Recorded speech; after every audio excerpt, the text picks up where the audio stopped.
This podcast is just as fun. It's all fake. Don't believe us. Look, do your own research.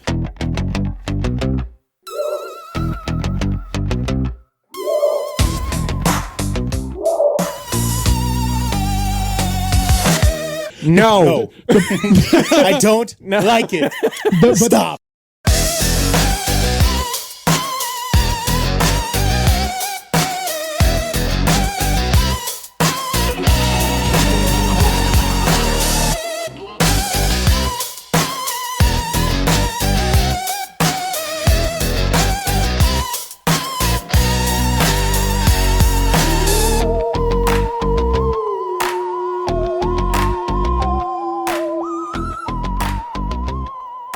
Welcome to the show.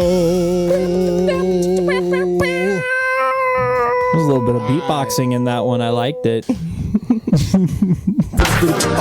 we back. It has been 3 weeks since we have recorded. Now, you didn't even notice. Wow. Ooh. Listener, Mike forgot where the mic is. Mic drop already. That was a phone drop. Oh. It was a phone drop. Weak. Man. So listeners didn't have any idea, but it was a little chaotic getting stuff done because Courtney and I had to be gone for a week, and then then I was gone for the next week, and then it was fun. Yeah. I missed it though. I was really looking forward to coming back up here today. Yeah. Me too. Yeah. I've been looking forward to this for 3 weeks. I love recording the podcast. It's Me too. fun. It is fun. My voice sounds like super deep today.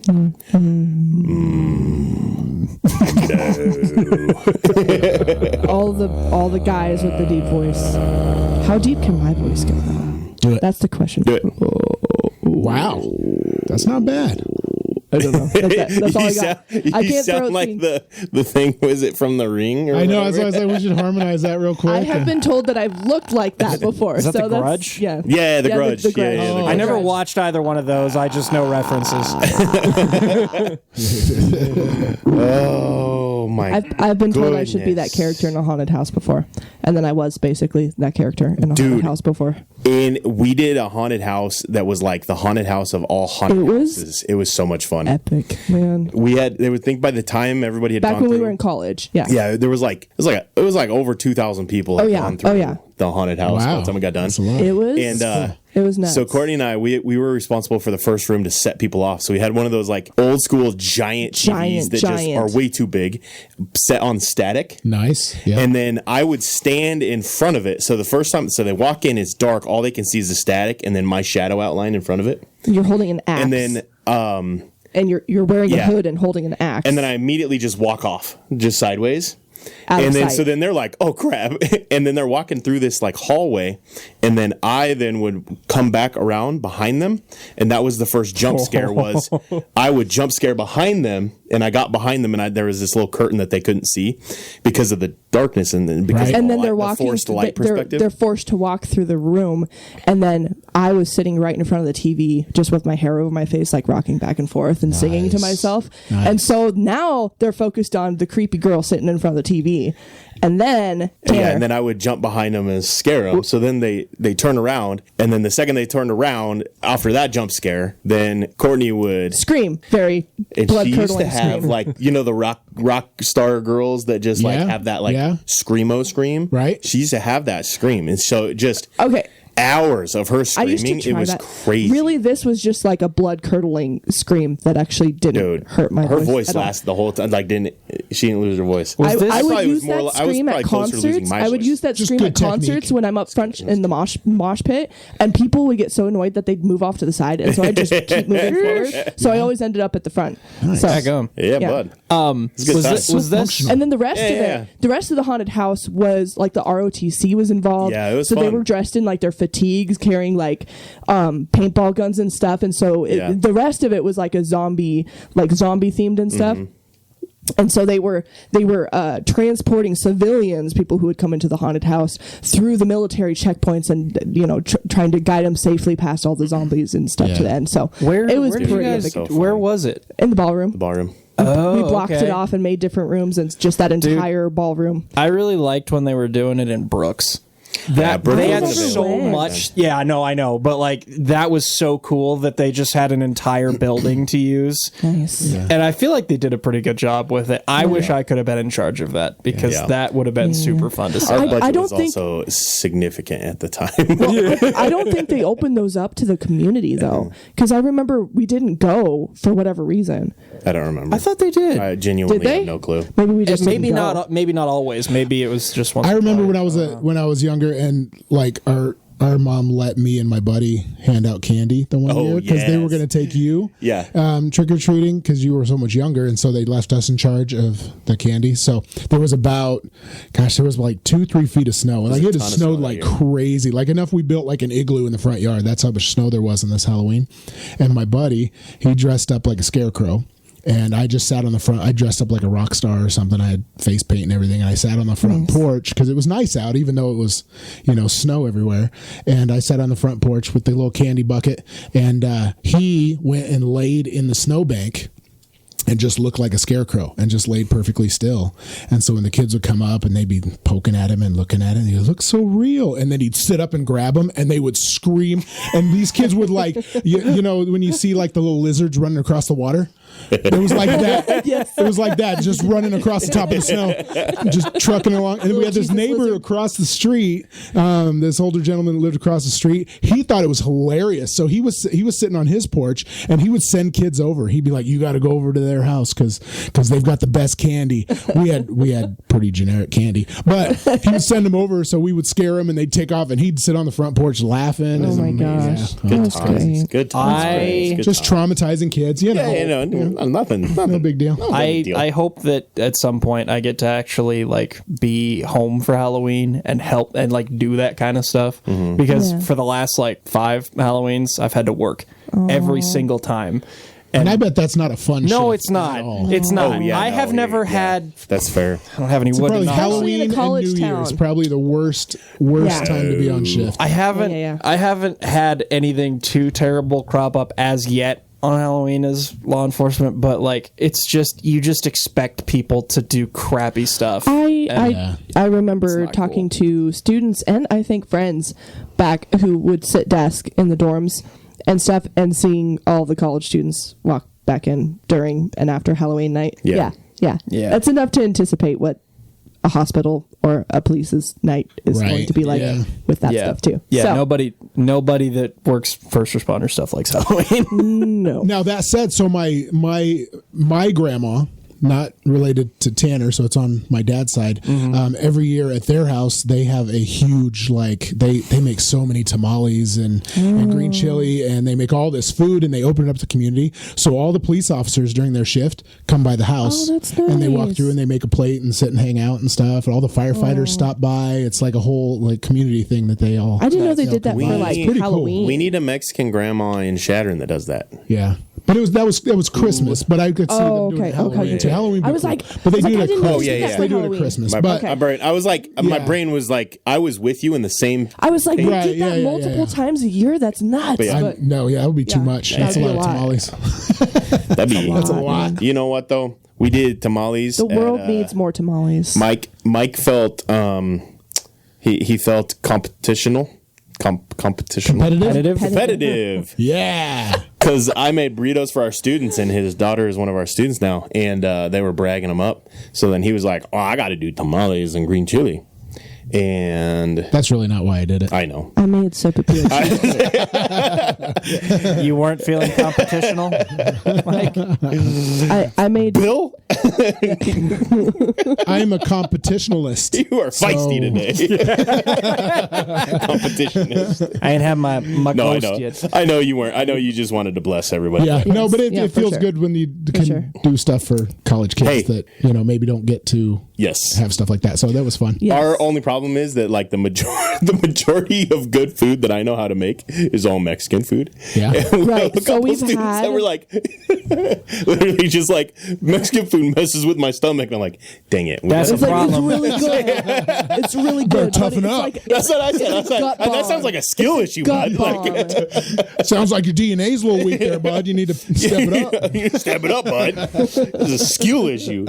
Oh man, they did recently find that That's like funny. lactose intolerance. So that people who are lactose intolerant, that if they just like override their system for a week and just drink dairy nonstop, that it actually like rights their system. Yeah. I wonder if that's like Mexican food. If Mexican food messes with you, it means you haven't eaten enough Mexican food. It could be. You need to just Taco Bell it up for a week. It's gonna be a miserable week, but by the end of it, everybody's gonna be happy. I'm sorry if your stomach can't handle Taco Bell, you have a very weak stomach. Can't handle Taco Bell. Can't handle Taco Bell. Yeah, Taco Bell. This makes me crave Indian food. Taco though. Bell is the whitest Mexican food. So yeah, if you want to handle Mexican food, I love it. prep and do that just with Indian food for a week, and then you can handle anything. So yeah, or you'll die. One of the two.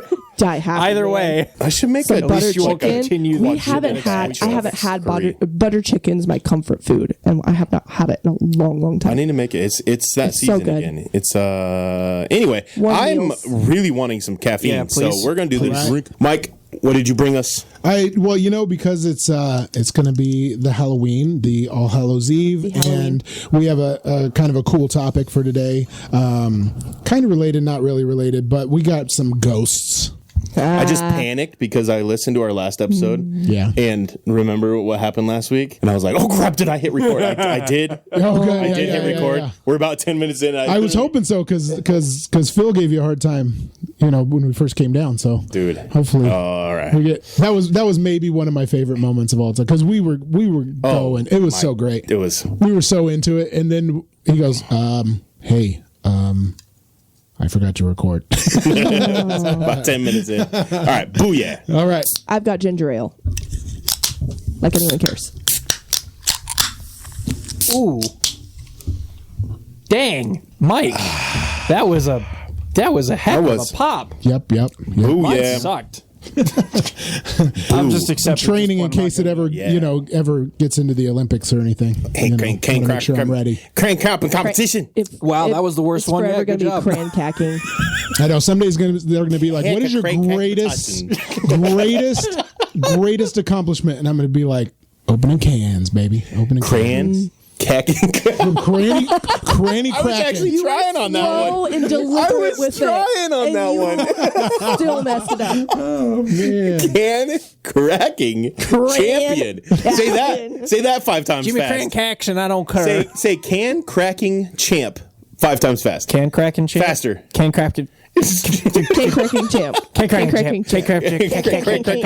You have to reset after each one. Yeah. You do because Oh my goodness, man. This episode, man. If we ever feel like the show gets a little boring, just take a 2-week break because now, like the amount of energy, we're not even going to get through the topic. In the ancient days of giants, when the earth was wild and free, a creature roamed the valleys, cloaked in mystery. Is he born of angels' blood and man, a Nephilim so tall, or a shadow of the fallen, yet he the maker's call? He's a biblically accurate Bigfoot, with a lineage from the skies. Not a myth or legend, but a truth that never dies. Is he a remnant of the Nephilim, a titan standing tall? Or does he have the word of God upon him, the last to hear the call?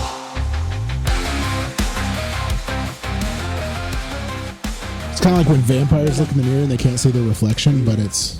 As long as it comes across on the recording. Reflections? Right, yeah. As long as it comes across. I don't think so. No. I don't think they have a reflection. Okay. What doesn't have a reflection? Vampires. Oh, yeah. Just like Courtney doesn't have a voice in the... Oh, man. Spooky. She must be a mummy. That weird that you brought that up. Whoa. Mummy. Because... No way that's our transition. No. That might win for the worst transition of all time. Yeah, we're not doing that. Fine. Spoiler alert. Okay, so I had some episode starters. Phil, you sent me a video. We just talked about this. The guy who built Minecraft inside of Minecraft. You could play Minecraft inside of Minecraft. Oh yeah. So like second life from The Office. But wait, it gets even better. Wait, it gets better. That same guy, he built a successful Chat GPT inside of Minecraft. Oh my god. We have AI Guys. inside of Minecraft before Grand Theft Auto 6. Yeah, we do. I say I don't play Grand Theft Auto, but I thought that would be a funny joke. But no, literally, he built a successful AI module, successful AI in Minecraft. Yeah. So there's AI So- inside of Was Minecraft. it the same So dude? is it gonna like rip a hole in the universe then? Is that what? Because that's just too. Bro. That's like Inception. It's like it's too many layers. Minecraft is wild. Is that this? Was it the same dude that did the water calculator? Because I I don't know if it's the same guy, but that was cool. That yeah. was insane. Water A dude So- made a fully functional calculator using 0 redstone, only water. Which, if you don't Like- understand Minecraft, that probably is way less impressive. But redstone is the electricity Yeah. in the game. So you really like thinking about how you would build something didn't in the know that. game.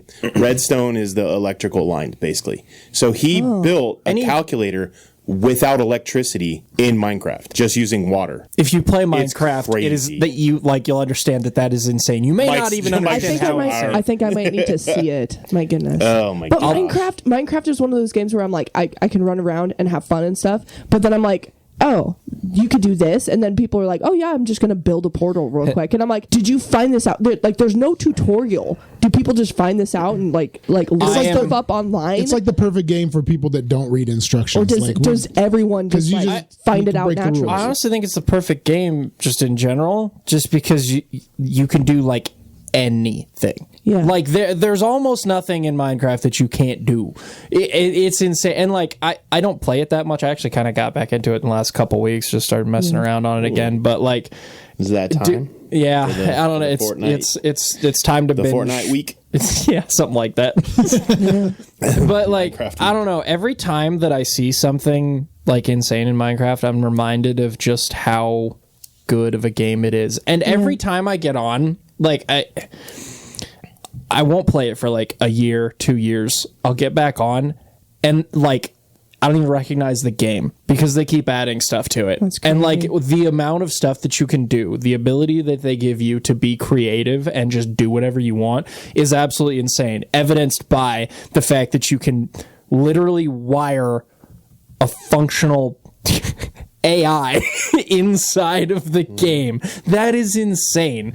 I feel like I'm supremely confident I know the answer to this, but I wonder if anyone has built a computer that runs Doom in Minecraft. I feel like I they would have. almost bet they I have. would. Oh, I'm sure. I would Point. bet I'm just sure. about anything that they have. If they built AI in But- it, I feel like there's no way somebody didn't like. So did they Dude, add these crazy. capabilities to build that kind of stuff into the game, or were they present from the beginning? They've been present for a long time. The Not. Redstone is pretty close. It was pretty early. Yeah, it wasn't at the beginning. I don't I think. remember I don't think Redstone I'm not was mining present Redstone, immediately. but not knowing what it was. It was pretty early. Yeah. It was like real early. within a couple years of release, they added Redstone.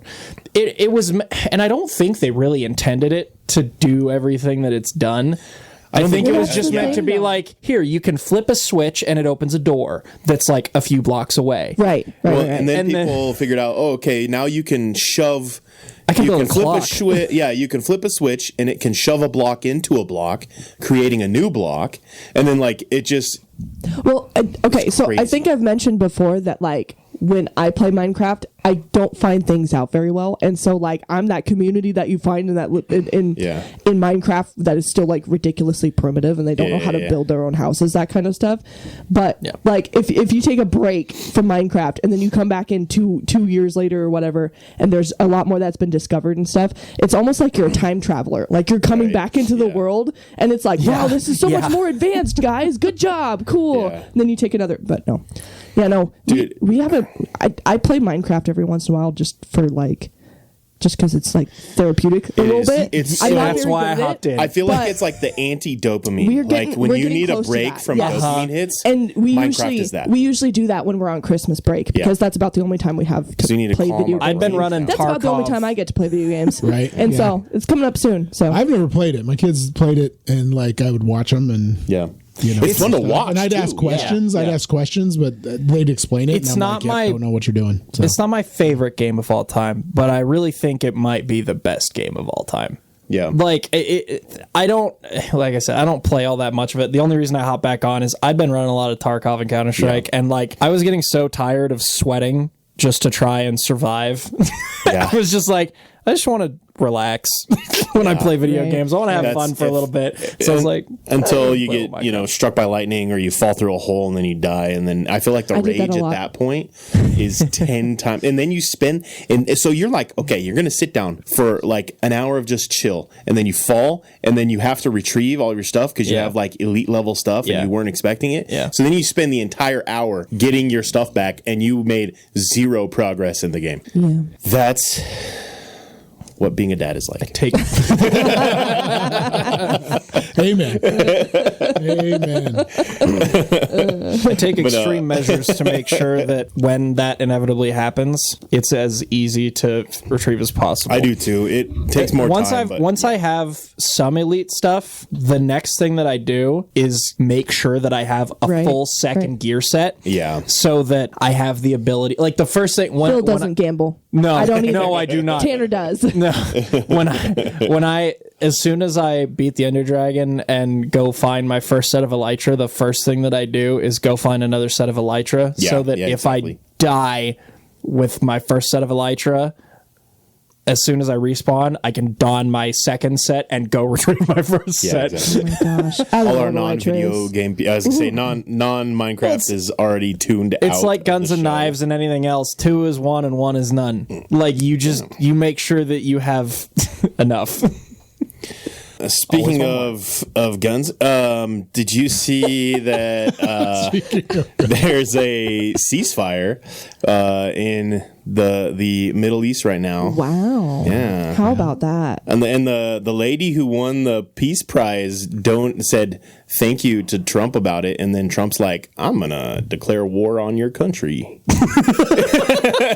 It's the most Trump move of all time. Because she's a part of the anti-government of the things. Anyway. I'm gonna try. I'm fighting so hard to not make political comments. I'm just gonna we don't need to make political shut up, comments. Phil. Shut up. Shut up. But there is about the response to it, currently an agreement in with Israel and Gaza, which has actually been such a big deal that I saw Hillary Clinton, I saw Biden, I saw Obama like commenting on how big of a deal this was that it actually happened. Yeah. And I was like, when was the last time we ever saw these heated people like Trump and those people like even remotely agree on something? Because like one of them could be like the sky is blue and the next one would be like it's actually this shade of green or whatever,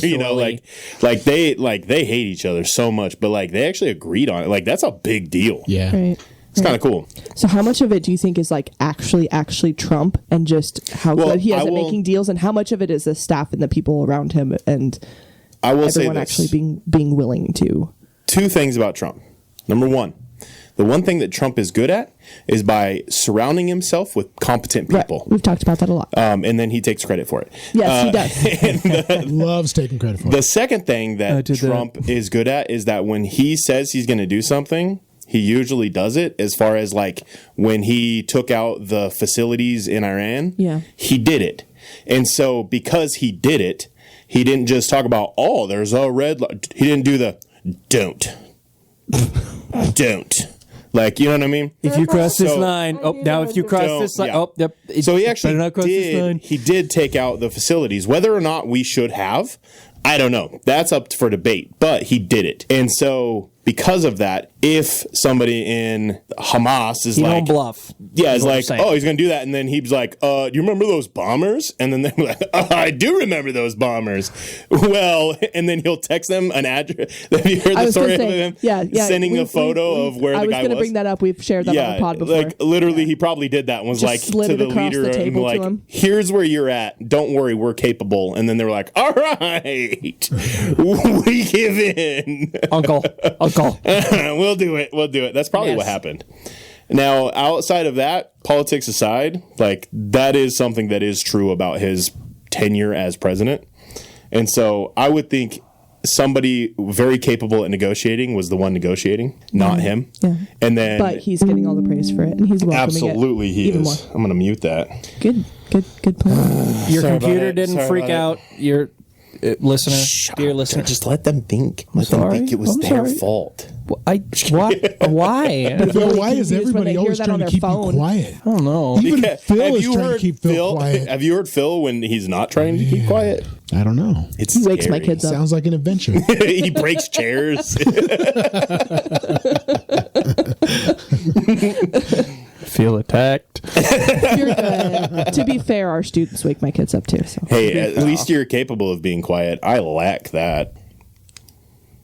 no, I No work for argument. No argument anywhere. I was on speaking at a retreat, and there was a moment where I literally had the thought of like whether they did it on purpose or not. I don't know. They very easily might have, but people were taking turns talking to me. It seemed like, because it was like as soon as one person was done talking, they would get be done, and then another person would come in and for like an hour and then talk, and then like they would go, and I was like, why am I not getting tired of talking to people? I can tell they're getting tired of talking.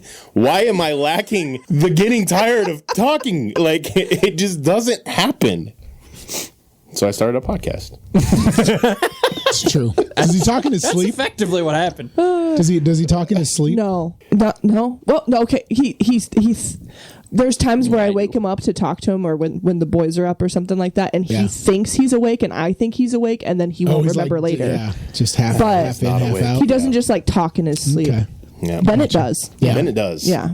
Yeah, dude, speaking of, Courtney had the freakiest nightmare I have experienced. I did. Well, okay, freakiest for everyone surrounding. Yeah. In my head, it wasn't the scariest nightmare. Oh my but gosh. Well, prior to that, let's set the stage. Set it up. So we're driving home from Rapid City, and it's like for those guys not in this area, it's like an hour and a half drive through like Black Hills, mountainous features about 3/4 of the way, and And there's was not much civilization. It's it's open really land. pretty views and a 4-lane highway, and that's basically it. And so, but this night it was dense. So foggy. Dense fog, and we had left a little late, and so we were in the dark the whole time, and so visibility, it was, when the fog is so dense that you can't use your brights because it actually makes it worse. Yeah. Right, yeah. Like it was that dense of fog, and so I'm driving a little slower anyway, just because Courtney passed out. She said she was going to stay Don't awake. say passed out. That She sounds was like a medical emergency. She's like, I'm going to stay awake. and help you look for deer. Yeah, that's typically how that goes. It was a long day, okay? So I'm driving Do slow. not Don't talk my bad about energy the passenger levels- princess. Don't. Don't. Don't.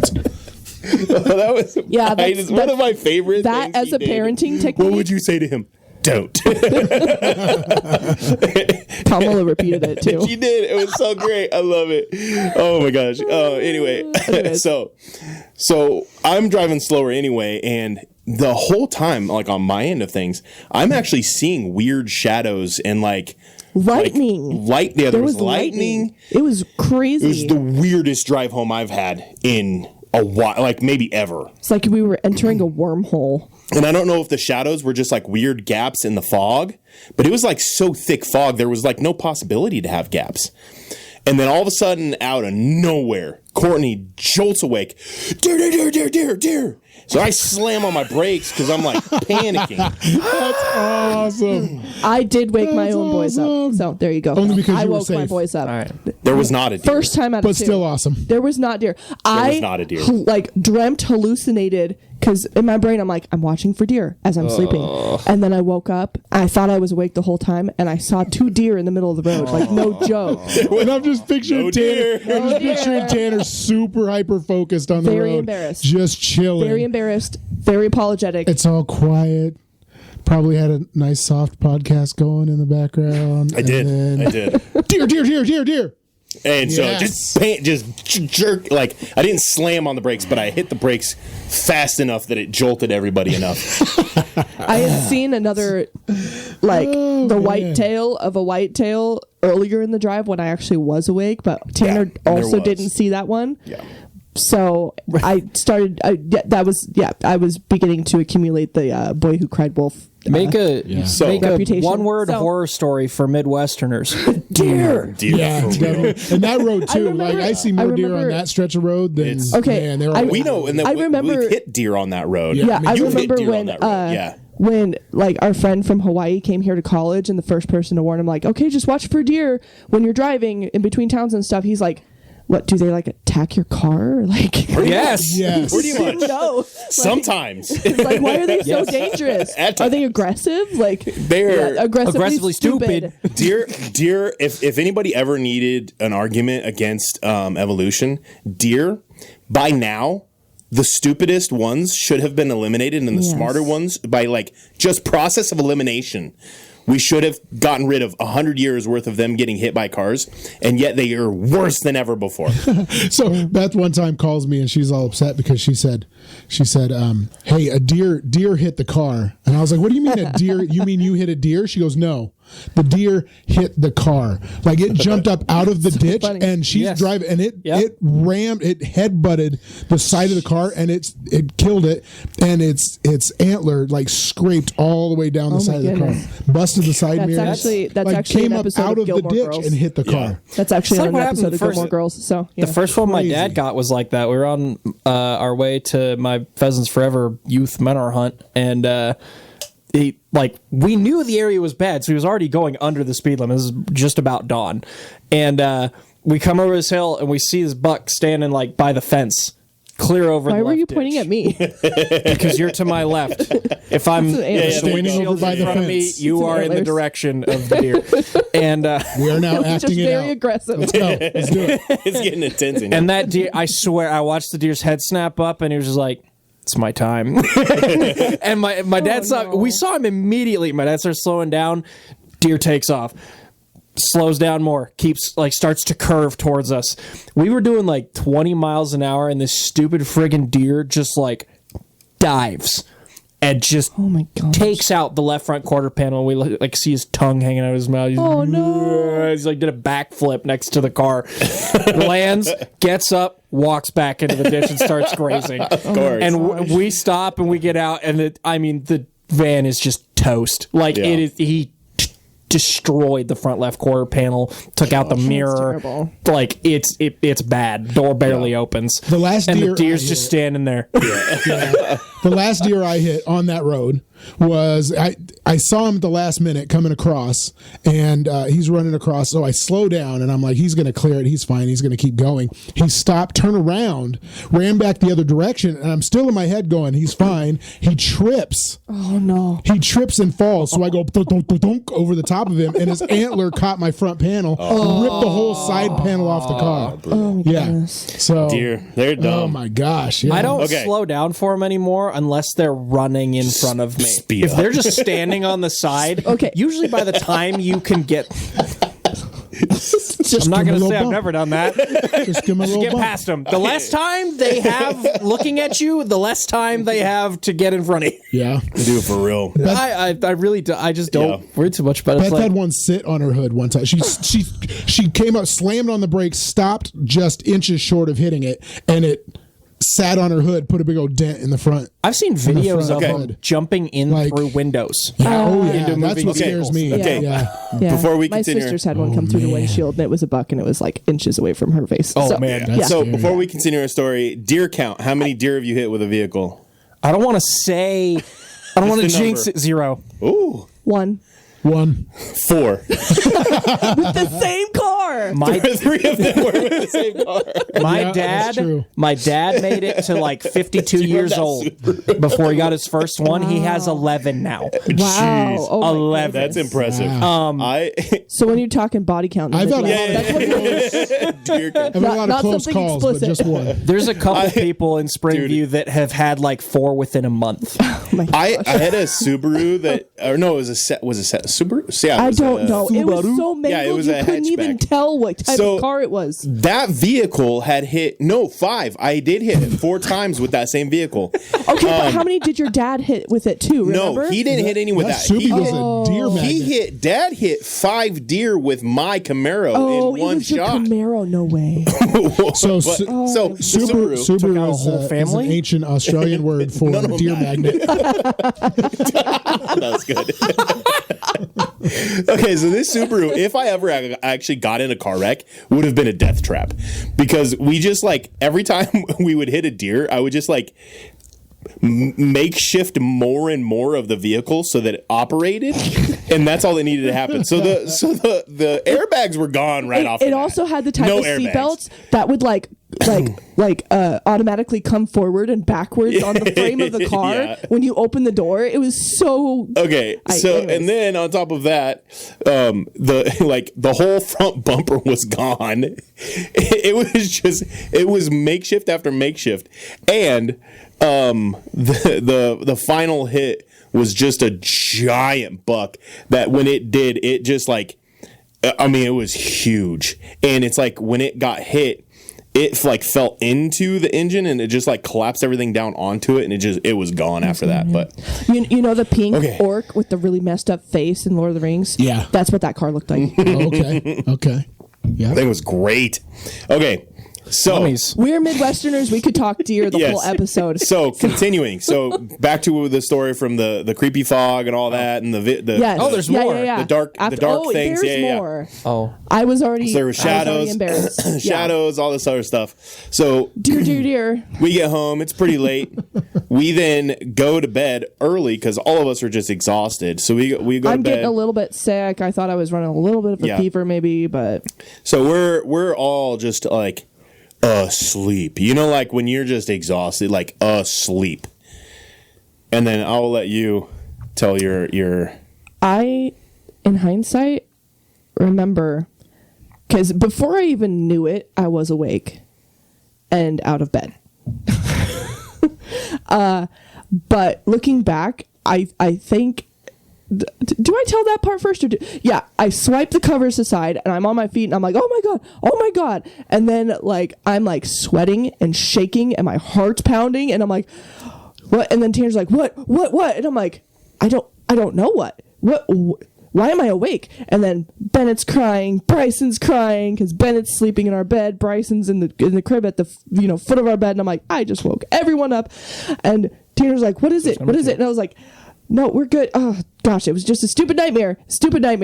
I think I dreamt that there was a tarantula-sized spider that dropped on my blanket, on me, and I was, freaked out, but also trying to keep it away from Bennett and everything. So I swept the covers aside and jumped out of bed. It was just just kind of freaking out. So, I was feverish,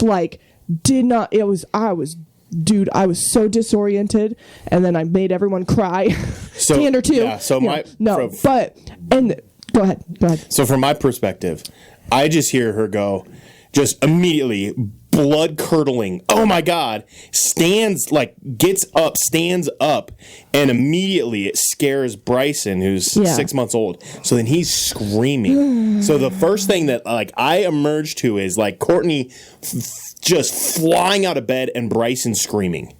Yeah. And that's all that I got. Yeah. No. And then I was like, what was it? And then she's like, I don't know. So then my brain is going, is this a demon?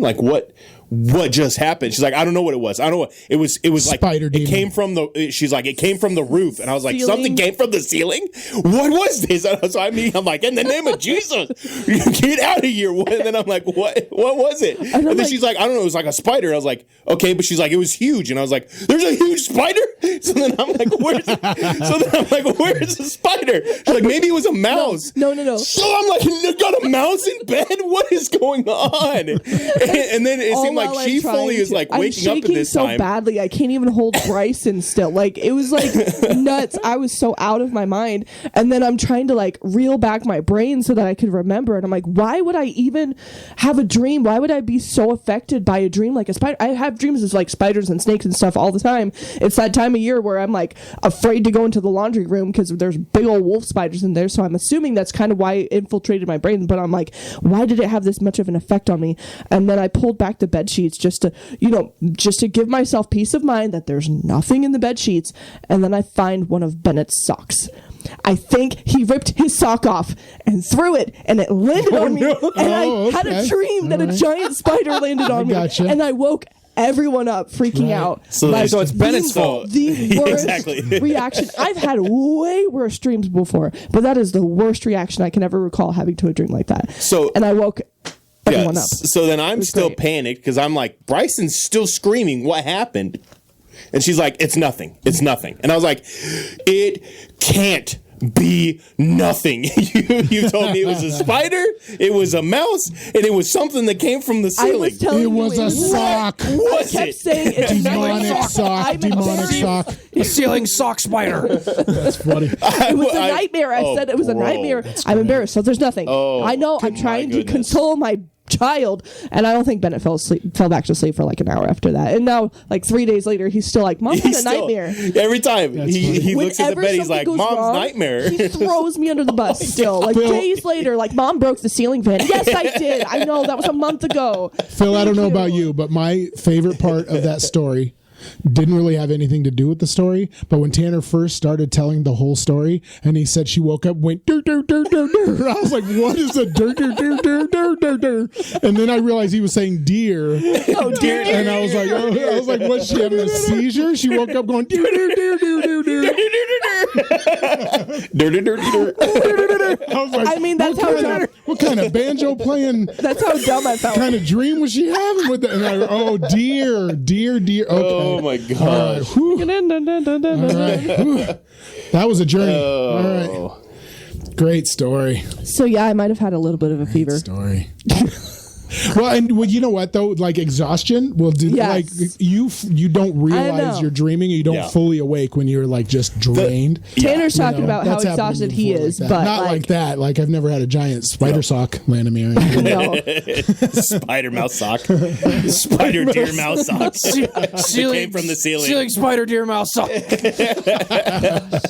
That sounds like a deathcore band. Oh my god. Sock, guys, it's a sock. But might have been sounds like a slam band. So No. I will say this though, beyond anything spiritual that could have been happening, because I'm not the kind of person like there's not a demon under every rock, but I am a kind of person who is like maybe there's a demon under every fourth or fifth rock. Like I don't think we can go so far to one side that we're afraid of demons everywhere, but I also don't think we should go completely to the other side where it's like nothing can ever be demonic. He's trying to listen to the Holy Spirit for every situation. Yeah, I think we have to have somewhere in the middle, but I think that was one of those situations where, like, I will admit, the drive home was very weird for me. Like, I was legit, like, at one point I saw, like, I don't know how to explain it. It was like a shadow being with red eyes for a split second. And it very easily, but fog has a way of matrixing, and then shadows and stuff can appear just with weird shifts and like, weird plant life, because the way that the lights shine on the fog, it creates weird things. So I'm not even actually like scared while I'm driving. I just was like, this is weird. And then the lightning. And it was like, that was like by far the foggiest. Like we were like flying through the Bermuda Triangle. That's a lot of people. Well, and there's a hypnosis. There's an actual like proven. There's a hypnosis that happens when you drive through weather like that too. If you're too focused on the fog, like you got to break your vision every once in a while because you'll get hypnotized. Right. But I will also add that the priming of Courtney's nightmare, my first instinct was immediately spiritual because I had been primed by the drive home, because of the weirdness of it. Now, whether there was something spiritual in it or not, when Courtney woke up with her nightmare, I immediately was like, there's something demonic. But it was just because of the weird drive home. And so, like, looking back, I don't really feel like there was anything spiritual in it. And I can usually, like, I feel I'm pretty discerning when it comes to demonic feelings and stuff. There was nothing. I didn't feel anything. I fell right back asleep afterwards. I've had plenty of demonic dreams and stuff like that. And usually when I wake up from something like that, there's just not like the the clarity of like, oh yeah, that was just a dream, and just the embarrassment of it. So like, it was. Yeah, no. So let me finish the thought of just.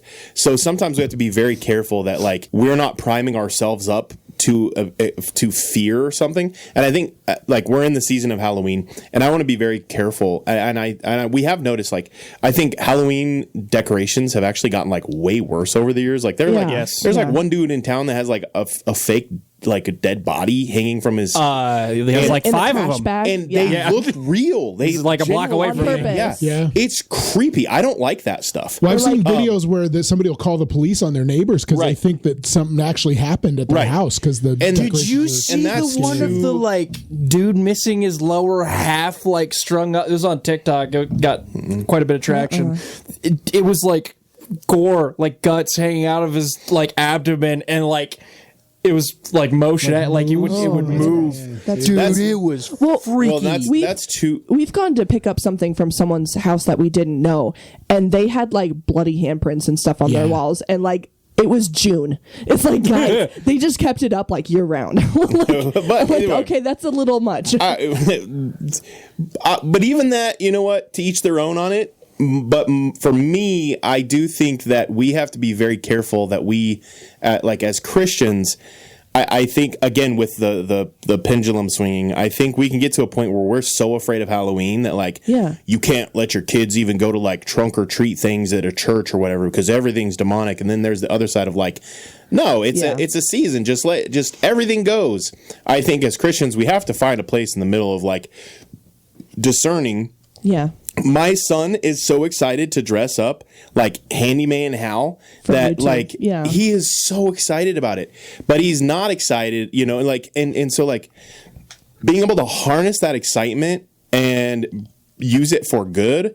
And so I'm the kind of person, and now I just want to, the only reason I'm going into this because I know we're going to have listeners who are anti-Halloween.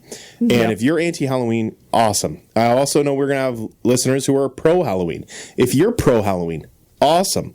But the one thing that I like to think about Halloween, and maybe this is just food for thought for everyone, is my thought process is if through all of the years, Jesus was capable of redeeming all of the spring Jewish holidays and festivals and stuff like that, I think that Jesus is also capable of or not redeeming, but fulfilling.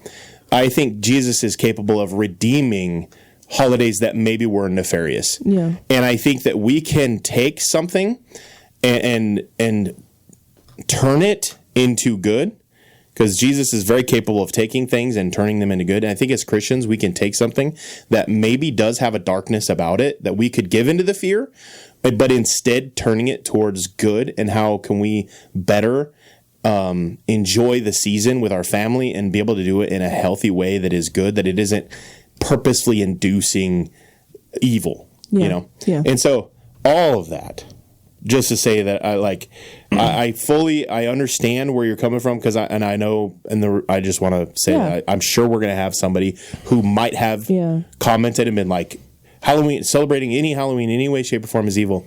Or like, even like, because we've participated in the haunted house before. I feel you.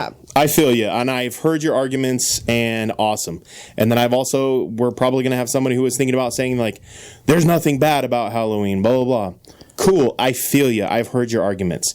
We're somewhere in the middle, and we try to make out of it what we can and bring, you know, as much redemption into it as we can. I have a title for this episode. But can I just say too? I want to add too. So Halloween, All Hallows Eve is a Christian. So people that are against Halloween, All Hallows Eve is a Christian tradition. Originally, adding the demonic and things like that. So originally they would wear costumes to scare away demons. That was the original idea, but somewhere along the line it shifted. Where we are celebrating evil and demons. But I thought it was always a pagan thing. When it mixed with Dia de los Muertos, it's a different culture. But right, but could you, because like thinking about even just like Christmas and the trees and Santa Claus and all that stuff were from multiple multiple traditions that Right. eventually combine, and now we have this giant tree with giant. and it's a different date, a different things like that. But well, talking Absolutely. about Dia de los Muertos, like there's nothing scary about that holiday. It's celebrating the people who have died. It's, and people that try to make it scary, Right. Culturally, that it doesn't happen. But it's interesting that All Hallows Eve took a shift, and I don't know, it was just because the costumes, they started to choose scarier costumes or what. But it's a Christian holiday. Yeah, I did not know that. Yeah. I have a title for the episode. It's maybe mummies ? Because people are going to be wondering at this point if we're actually going to talk about Mummies, you say? Mummies? my mom is checked out. She has left the chat. Oh my god! Get to the topic. So, But it's all been like spooky, scary Yeah, no, I'm Halloween with it. topics, though. I've been enjoying it. I'm not trying. But getting to Halloween, talking about Halloween, mummies are...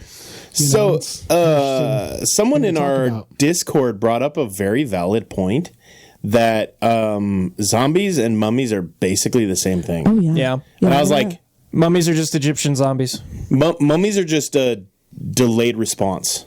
Zombie. Now, it Very depends. Now, it depends. Okay, yeah, but It depends if you're talking about mummies as a preserved artifact, or you're talking about mummies like in the sense of mummies coming back to life. Because mummies well, exist. things. Mummies What- are real. what- Yeah. But the Hollywooded Right. like, where they scare raise from the dead again. is not. So the two types of mummies kind of remind me when we talked about zombies, and we talked about how like the original zombies, it was a chemically induced kind Yeah. of thing, and Yeah, it's yeah. very real. And then we created monsters out of that. Right. And so I think that when we talk about mummies, I agree with you. Okay, do you guys remember? Did you ever watch like Scooby Doo on Zombie Island? Yes. Yes. That was like the scariest. Okay, what were those mummies? They just like rose from the grave, right? They would technically be like demon possession. Okay. Like now, they were like- necromancy, right? yeah. Yeah. Which would technically be Yeah. mummies too, because mummies is because of the So they're closely ancient tied Egyptian then. magic. So that's not due to a virus. I think you could also. Or a bite. We didn't talk about this as a subgenre of zombies, but Right. with the other thing we were going to talk about today being curses, I think that is kind of the other thing that, because I think traditionally the zombie idea, or like it's something that was portrayed a lot, and I didn't really think about it, is like them coming out of like coffins, right? Graveyards. Yeah. And I think that would be more closely tied to what we think of as like the creepy mummies, like Right. having Right, a curse exactly. that, something triggers a response, and Their now eyes these are glowing. And, they reanimate. Yeah, Yes. they come Right? out of their tombs and their Yes. Yeah. And this brings up sorry, were you finished? No, you're good. I was like, oh, you're bringing that ties in. What are you? No, what do so you got? this actually brings in an important point that I wanted to talk about today. That sometimes the language we use implies different things. Yeah. When the reality is there are two ways of explaining the same thing. Yeah. And a lot of times in especially like the cryptid world, a lot of times we use different language because we kind of got into We've that a done that. little Yeah, we bit talked with about that. with the Mothman and the witches of Mexico and Yeah. how similar Yeah, they yeah, were. yeah. And sometimes the language, and so like we can almost create different things. But how it's interpreted by different cultures. yes, but and so mummies and zombies are so much the same flavor that they really are two different ways of explaining the same phenomenon, just with the One's wrapped in Yeah. linens. And maybe Yes. it's a cultural thing. Like mummies exist in certain cultures, but Right, yeah, yeah, zombies right. kind of exist worldwide at this point. Right. So Yeah. zombies were Haitian originally, and mummies were, we think of Egypt. They're not Right. the Yeah. only place that had Yeah. mummies. but, No, but yeah. So maybe That's they're where we think of it. two sides of the same coin. very much so. And That's interesting. I yeah. hadn't thought about that. And I think and that occurs even in like when we talk about like demonic stuff on the show, we use the term demonized rather than possessed or oppressed Right, because we don't. I feel like the line between possessed and oppressed is too thin of a line, and it's hard to determine where that line is, and so we just use the term demonized.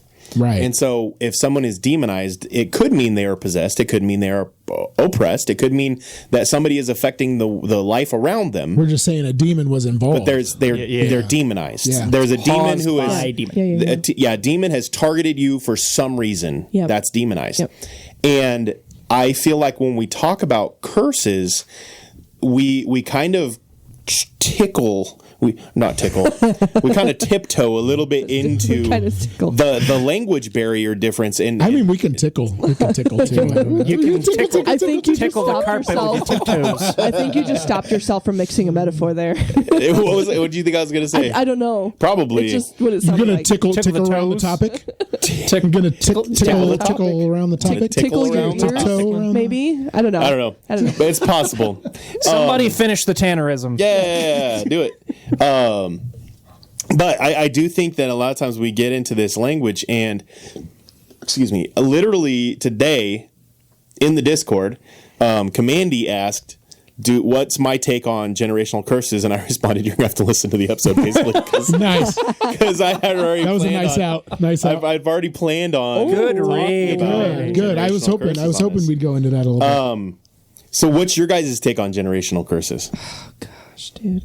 I don't know, but I I will have start know it that with there's this. some Wait, scripture. Can we I'll start. can we just, for the people that are listening that maybe don't understand what a generational curse is, can we start with that? Is Mike Kinda one of those just, people? Just So- kind of define it a little bit. Yeah, so the concept of a generational curse is that there is a affliction that affects multiple generations, and the initial affliction could have been caused by sin. It could have been caused by now the broad term of generational curse. And I'm not saying I'm buying into all of it, but I'm saying the broad term could have been somebody who cursed a great grandfather. It could be somebody who that's one of the things that we get into with. I was going to say Mormonism, but it's not. That's a curse. What's the 33rd degree Freemasonry? Freemasonry. Oh my God. Because they. I'm sorry. Same No, I'm not. I'm continuing. Stop! We're trying to be serious here. We're trying to be serious. Why? Why would you try to be But serious? the Freemasonry, you actually basically say that if you ever try to leave it or share the secrets or something like that, that all of the generations behind you would be cursed and all this. Oh my And basically, like, you goodness. give up the rights to your family and all this other stuff. And so that's the the general idea of a generational curse, is that something that occurred to somebody down the line affects the kids and the kids and the kids. Well, and a generational curse can include things like alcoholism, Yeah. abuse, things like that. I just did an that's activity the other some day. people- money, financial Yeah. ruin. Have you ever done a privilege walk? I just did one the other day, and so a privilege. This is like a white privilege walk. I was No, gonna no. say, Are we- I'm privileged Is to be this- walking. Is this a new No. term for the KKK? No. Privilege Sir. walk? Is it a- Sir, Is it like a Sir, day without no, shoes? Sir, it's not. I'm probably going That- to feel really guilty about that joke. Continue. yeah. No, Trying to press on. So first, Trying to press on. first off, I have to tell you that anytime we do this activity, we have to preface it that privilege is not a bad thing, and that it gets a bad name because of media and everybody pushing that privilege is a bad thing. But privilege isn't a bad thing. So a privilege walk is we ask a list of questions and you take a step forward if you've ever done it. Yeah. Okay. Oh, I yeah. didn't know And then that we it go had a through some term. things where you have to take a step back. Yes, It's called a okay. privilege walk. Okay. So we did this, and I realized that if I do this activity with my own kids, we're at opposite ends Yeah. of the room. Yeah. And I realized I saw one like that, that the other day. I've broken generational Yeah. curses. Yeah. You know, the generational curses Right. that were in my way Yeah. aren't in my kids' way. And so I broke Absolutely. those generational curses. So, they can exist Yeah. like that too. Absolutely. Yeah. And so, so that's the basic premise of generational curse. Now, as a Christian, we kind of inherently have to believe in a generational mentioned in curse Scripture. because it is. But But no, Just I'm like talking with even everything. I'm talking even more vague than the scriptural mention is just Yeah. because we believe in Exactly. the sins of Adam Yeah. were passed down. Yeah. And the Mankind the was punishment, cursed. mankind was cursed because of the sins of the original.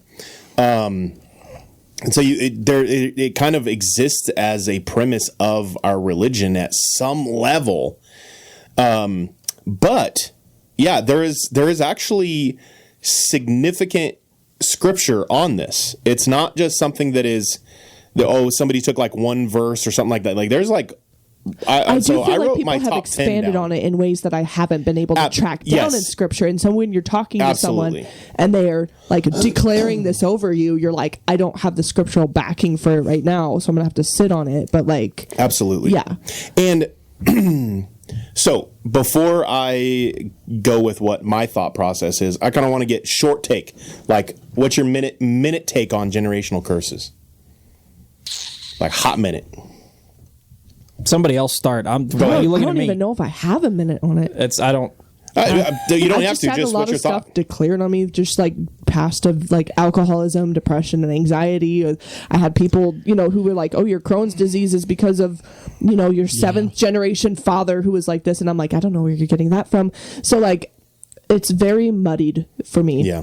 Well, even like I know there's scripture on it. Yeah. But Yeah. once again, I just don't know where scripture ends on that and where a person's interpretation on that. Right. And they start taking liberties on it. You know what I mean? Yeah, absolutely. Yeah. Go ahead. So like dealing with kids the way I deal with, there's a lot of things because I teach success, I teach leadership, I teach self-image improvement, things like that, and I find that the kids a lot of times when they start realizing that they can be successful, they bring up generational things like, well, my family doesn't go to college. My family doesn't. Yeah. Well, Yeah. everybody in my family I've works experienced here. a lot of that. You Yeah. know, Right. and there's that generational thing. And I'm like, you don't have to do it just because your Yeah. parents do. I had a kid one time to come to me and he was super upset, and he was really upset. His dad had just gone to prison, and things. This was a long time ago. But his dad had just gone to prison for whatever amount of time,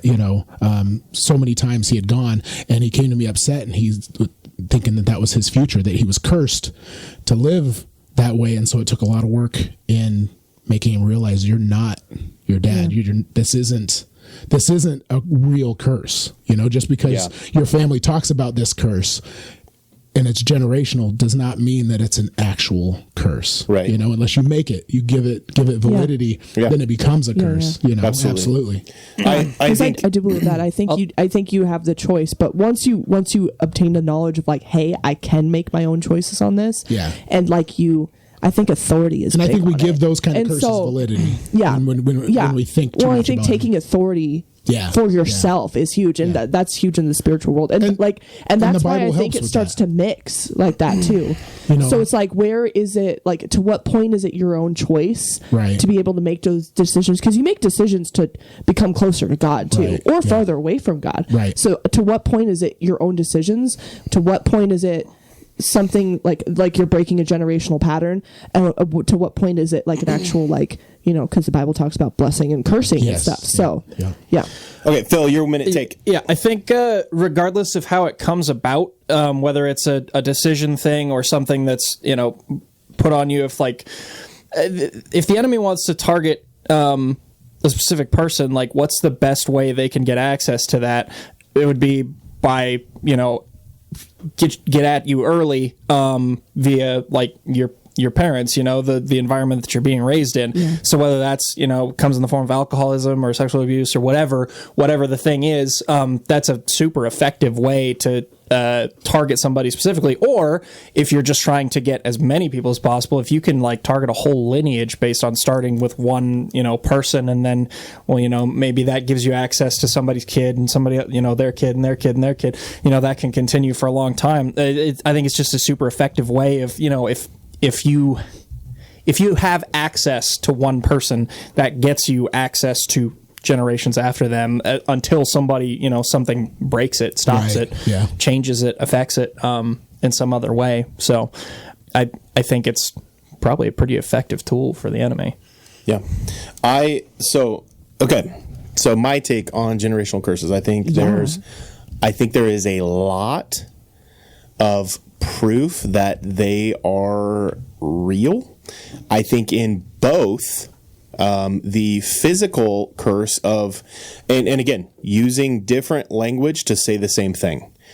So that's kind of why I wanted to preface when we got into curses with that, because saying like everybody from my family does this and this and this and this. Yeah. It's a different way of saying, you can say you're cursed, but it's a different way of saying that they continue down that lifestyle because that is what is patterned for them. When you have someone who in the school system, who if you have a set of terrible teachers who constantly tell them like you're too dumb, you're never going to understand this. Yeah. Eventually, they're going to believe that, whether they were or not. We become what people tell us we're going to become. Yeah, have you ever seen prophecy? Have you ever seen the psychology experiment where half the class they get really really easy answers, and then the other half get literally impossible, and the final one is like literally not possible to solve, and as they progress through, it's like half the class is like able to answer it real quick and do this based off of what's written, and then the other half literally just gives up because they realize this is too much for me. Yeah. Then she gives them a new test without telling them and gives them all the same, and they're actually really easy. That same half that got the first ones made it through the second test really easily. Yep. The group that got the impossible test couldn't get through the same questions because they had already predetermined that they were going to fail. Wow. And so then at the very end, she explained what she did and kind of like showed you like what you think about yourself does affect how you respond to environmental stimulus. And so psychologically, there is realness to that, but that's not spiritual, it's psychological, but it still could be considered a generational curse. Well, and spiritual can speak into that too, right? Like if you have, say your family is just demonized, there's a demon or group of demons that's been harassing your family for generations, and they just keep putting that pressure. And, maybe they don't even have to like directly attack you or, you don't have to like acknowledge that or give into that. If that's what's being spoken into your life, if that's the type of, if your family has been susceptible to that and has had, whatever effect that it is put on them for generations, psychologically that can affect you, right? Like just because it's not directly spiritual doesn't mean it can't be spiritually caused. And Phil, I want to tag onto that too, because when we did our demon episode, we talked about that little whisper and those little whispers and that little influence coming from demons, and that doubt can come from anywhere. Just because it feels like it came from your own self-doubt, that doubt can come spiritually, I think. Yeah. Agreed. So you're wrong. Just so kidding. Psychologically, who's wrong? Phil's wrong?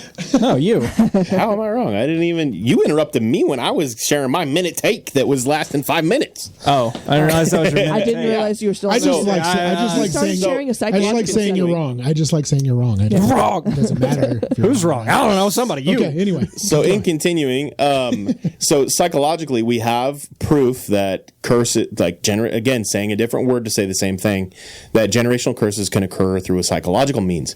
But we also see situations where sometimes it's not even the sin of the father. Sometimes it's actually a different case. Like in Job, we see that Job's children were affected because Satan then attacked his children because he was trying to prove a point with Job. And so we do see a scriptural basis within the Old Testament of just a example. And then in the New Testament, we see the example of the blind guy, and they come to Jesus and they're like, what is it? Is the sins of the father or the mother? And whose sins have caused this? And Jesus said, and the wording is very particular. He says, neither of the sins of the father affected this situation, basically. And that it was just, it occurred to bring righteousness and glory to God. He does not say it is not possible for the sins of the father to have caused the blindness. He says it is not. It wasn't in this situation. Yeah. But when we also see in Galatians 3:13, it says that Christ redeemed us from the curse of the law. So even being under the curse of the law is a thing, by becoming a curse for us.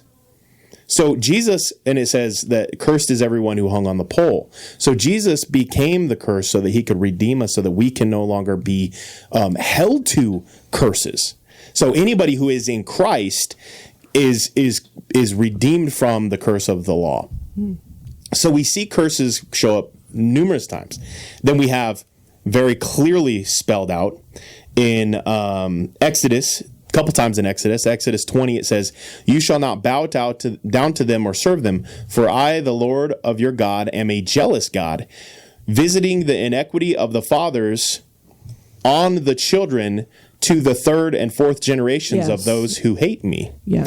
And it also talks about how those who love the Lord, that it would be spread upon generations and generations. There's the song of like, and your families and their children and your children. And then we see in Exodus 34, it says, "Forgiving iniquity and transgression and sin, but who will by no means clear the guilty, visiting the iniquity of the fathers upon the children and the children and the children." And so we see that God is capable of that sins can affect generations, and it can have a ripple effect. But we do then see the redemption of that. That when we in Numbers 14 it says, "But he will by no means clear the guilty, visiting," and it repeats basically the same thing, "visiting the iniquity of the fathers upon the children of the fourth and fifth generation." Oh, I thought of another one. Go ahead. Jesus cursing the fig tree. Yeah, Jesus literally curses a fig tree. Yeah, and it shrivels up and dies. Yeah. Yeah. So curses are very real. They are a very real thing. So they can come from Jesus. They can come from God. Yeah, Jesus literally cursed a tree. They also come from the enemy too, though. So. Absolutely. And Lamentations 5:7 says, "Our fathers sinned and are no more, and we bear their iniquities." You pay, in Jeremiah, "You repay the guilt of the fathers to their children after them." There's a very real a very real example of curses existing within Scripture, but we also, and part of the reason, and so generational curses I think are very real, and they do exist, and I think, and my reason for why generational curses I think are real is because of this. The one thing that I do know about demons are they are very lawful. They're not lawful good. They're lawful evil. If you're a D&D fan, you know what I'm talking about. The alignment chart. On the alignment chart, they're lawful evil. They're very strict and very on the book. So even when Jesus encounters the guy who is being tormented by Legion, he's like, "You've come to us early." It's like, what are you doing? This isn't how it was supposed to be. They were more upset that the timing wasn't right than that Jesus was going to cast them out of this guy. You know what I mean? They were like, "What? The timing isn't right." So they're very lawful in their evil. And so if I sign a contract that I will give over all of the generations of my family in order to join the Freemasons, then I have signed a contract to evil, to Satan, to Lucifer himself. And in that process, then the demons now have a contract that they can take, and this is just my view of the spiritual world. I view the spiritual world as a very literal view. I guess some people probably don't, but I imagine in the literal spiritual world, they would then take that contract and be like, "See, God, every one of these kids now belong to me." And then, but then we see Jesus, the thing about that's powerful is that Jesus then can cancel all those contracts. Yes. But let's say we have generations who don't serve Jesus and hate Jesus. I feel like the demons are going to be like, "See, this contract is still valid. This contract has not been broken." They're keeping receipts. Yeah. And so they will then haunt generations based off of this contract they have. And I think that because God is also lawful, that there is in the spiritual world a sense of law that goes into that. And I think that's how generational curses happen. Yeah. And back to what Phil said, I think then now we've got demons who know us well enough and know that depression worked with great grandma. Yeah. And so then now depression is going to work in every single generation because they already know the tricks. They're just going to do the same thing amongst the generations. Right. Yeah.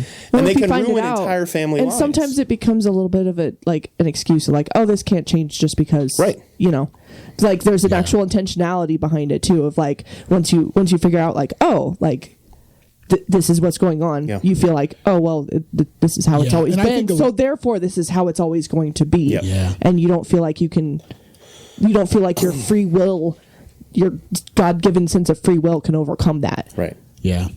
I think a lot of the power in curses comes in your belief of it.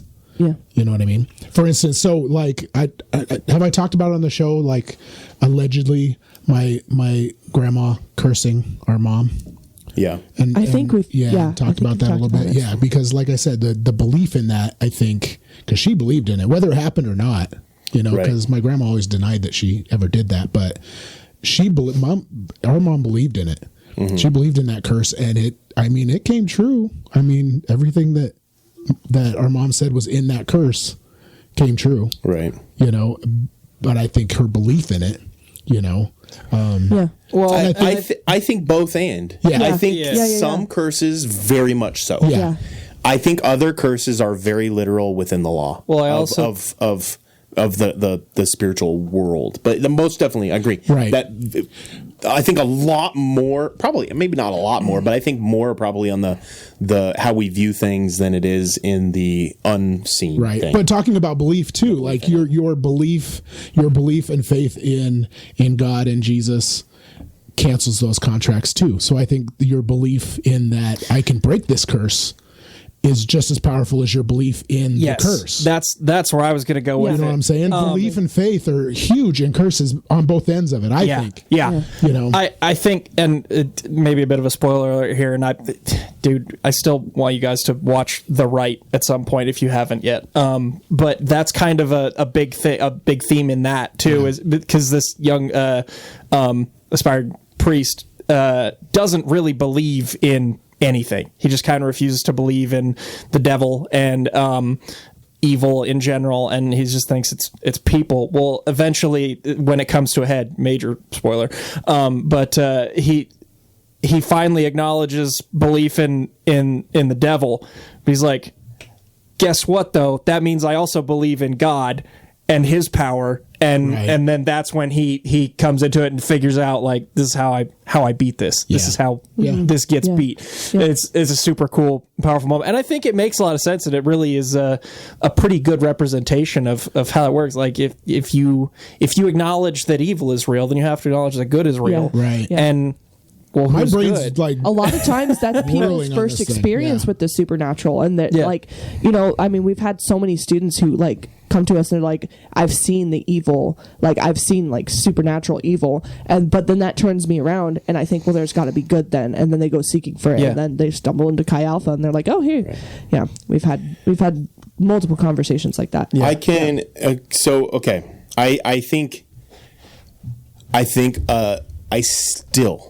think we have to be very careful to not lump everything into one group, because though I tend to agree with you on the norm, like that seems to be the normal situation we see, I think we also sometimes see very literal curses broken from generations that the person has no clue.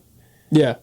And we still see the curse is broken through giving their life to Christ and seeing what Jesus does in their lives. And I've seen that with our students time and time again, of people that just like, they didn't even know, and just those curses are just gone. Yeah. And I mean, I guess I can attest to that a little bit. Yeah. Yeah. And so I think that we have to be very careful to recognize that and maybe they don't see, I see what you're saying, maybe they don't even see that the curse exists. I think of like when we were kids, we've talked about this a bunch of times, that when we were kids and all the dysfunctional things that we witnessed and things, it was normal. We didn't think it was dysfunctional until somebody showed us something different. And for me, it was until I became a Christian and I started realizing like God was speaking into me, and I was like, I'm not that's not normal, you know. But it's, so I see what you're saying. But it's still very literal that Jesus was doing it. Jesus broke the curse, and you know, but anyway, that's a big part of my testimony. Yeah, honestly, because it's like you look at like my background and everything, and then I share like I never did drugs. I was never interested in alcohol. I like wasn't really a bad kid. I didn't get into a lot of trouble. I got good grades in school, like, but the background that it came from and stuff. And then I eventually, like, just a friend invited me to youth group. Like, I had no church background whatsoever. And so now, like, when I give my testimony and when I tell it to people, I look back and I'm like it's very evident how God seemed to be protecting me from that kind of stuff, because that sort of stuff, like, and looking back and like, oh, one of my best friends from 5th grade, he's now in prison for dealing meth, like stuff like that, where it's like the enemy could have so easily snatched me up. Oh yeah. Before I was even a Christian, before I even walked into a church, how did God preserve me? Like I have to believe His hand was evident in it, you know? Well, and like Courtney, like you're talking about with free will and things, I think, you know, just, you know, Jesus open up your eyes, God opening up your eyes to see that there's something different and giving you that door, you know, opening the door and letting you walk through it. You know, I don't know. We believe it's the Holy Spirit. We believe that with a lot of students, and some of the students we've met this year, like the Holy Spirit was working in their lives before they ever walked, before we ever met them, you know. But anyways, I don't know. Tanner's coming up on a point here. I'm going to get to this point, but I just briefly, I feel like I should share this, and I'm not going to share names or situation or anything like that. But in the past, there was a student who, he during his testimony, he was saying that he felt like that he was mad at God because he was considering like suicide and that kind of thing. And when he gave his life to Christ, he was like seeing all like the fruit of Jesus, and he was like, God, why when I was at my lowest were you not there? And God said back to him, I was there when you were at your lowest. That's when I sent Chi Alpha to you. And it was one of those just like impact moments of like but anyway, but to kind of talk about what you're saying. But the point I was going to say was that we do also have to recognize there is a very big difference between consequences versus condemnation. Right. Because David's household had consequences of his sin. The sins that he occurred created consequences for his household. But David still received forgiveness because he was repentant for what he did. Yeah. There's still consequences for the sin, even though there was no longer a condemnation. And also on the reverse, you know, we see, because in Jesus, at times, you know, we will experience, like if you unalive somebody, and then while you're in jail, you give your life to Christ, you're still going to be in jail. Right. There's still consequences of your sin. Your action still has consequences, even though you are no longer under the condemnation of it. Right. And so just thinking through that practically a little bit, we think too. So there's two things. So and correlation doesn't equal causation at times. So there's one of the most famous curses that exists, like in America at least, is the Kennedy curse. Because of how many Kennedys died, like just fast, all in the whole family. But you can, in my mind, at least, maybe somebody disagrees with me, but in my mind, when your family's so front and center political as like a whole, there's going to be more things that happen. There's going to be more alcoholism. There's going to be more temptation. There's going to be more money addictions. There's going to be more, back and forth, like head-to-head disagreements that could cause the CIA to take out a certain member of the Kennedy family and multiple members of the Kennedy family. That never happened. And it's not necessarily allegedly. We already covered that at the beginning 5 seconds of our show. So anyway, so there's not necessarily a curse, but it is a consequence of the very public and volatile world of politics. You know, does that make sense? Yeah. So it's not necessarily a curse. Just saying. It's however, a byproduct of your environment and what you're doing. Right. And I think that, and that kind of goes back to what you were talking about, and it ties in. But then we have other examples of, have you heard about the filming of the movie Wizard of Oz? No. Okay, because that's pretty. My brain I might know where you're going. Nefarious. Oh no! Have you heard about the stuff that happened? I don't know that I've heard this. No. Has Mike seen the movie? Does he know? Have you seen Nefarious? No. You should watch Nefarious. Okay. So I won't spoil anything because I know that there's a lot of people who haven't. But it's a Christian horror film. Right. Which I've seen in it and pop of itself up. I've is just never, nuts. it's never And appealed to me to be like, all right, I'm watching it. dude, it's I'll phenomenal. check it out. I fell asleep I've talked to during a few people that when they got done watching it, they looked up information. They're like, "Oh, that was a Christian film. Like it's actually quality." I didn't realize it was when I watched it. I would say I've heard from. I can't remember if you were one of them or not. Still need to watch it because You I still fell need to asleep. finish it. Yeah. It's just so quiet. Yeah. So anyways, there's as somebody who is very so in the Christian world, or at least in the Pentecostal world that we find ourselves in, there's the term mystical versus practical, and there's practical ministry, which is preaching sermons and like learning how to speak better and that kind of stuff, and Community like how to outreach run and- altar calls, and like there's a very practical side of ministry.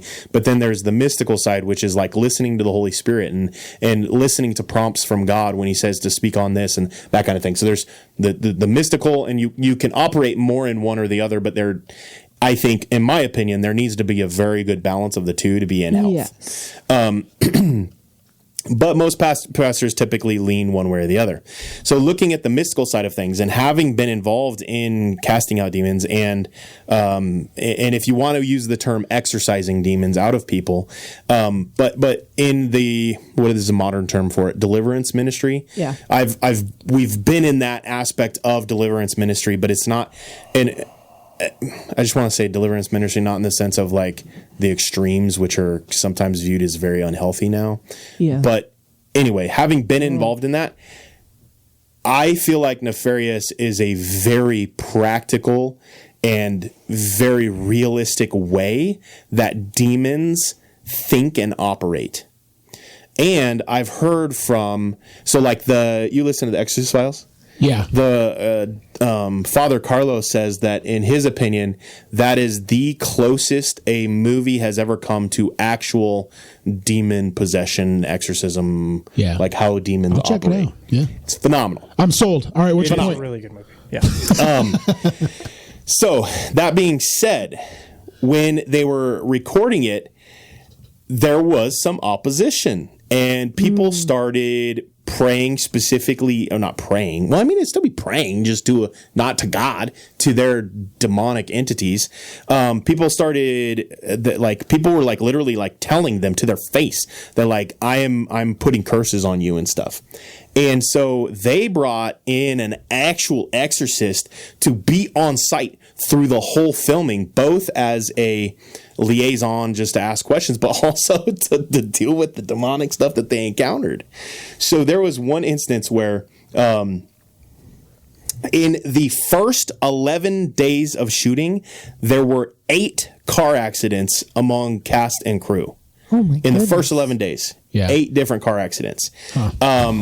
There was, at one point in time, they had their script on the table and in a sealed, locked room, and a squirrel climbed down into the room, left all of the food alone, and destroyed all of the script and like defecated everywhere and just to shreds everything. What? I do remember that. Yeah. And listening to and knowing the other side of the like curse side of things, they actually like there are people who actually like kidnap squirrels and like animals and then like pray demons into them for specific purposes. Like this is an actual demonic, like the Satanists, like they actually, some of them do that. Now, not very many of them do this, but there are some that actually go to that level. And people like actually like... Is it specifically squirrels, or does it go further into the animal kingdom? It's not. It's actually probably mostly not just squirrels. It's probably more like cats and dogs than anything, I would assume. Demonic squirrels are be scary. I mean, sounds... But anyway, squirrels. Yeah. so they had to go through and like this was like one of the only complete copies of the script that they had and stuff like. And they had like they had gone through like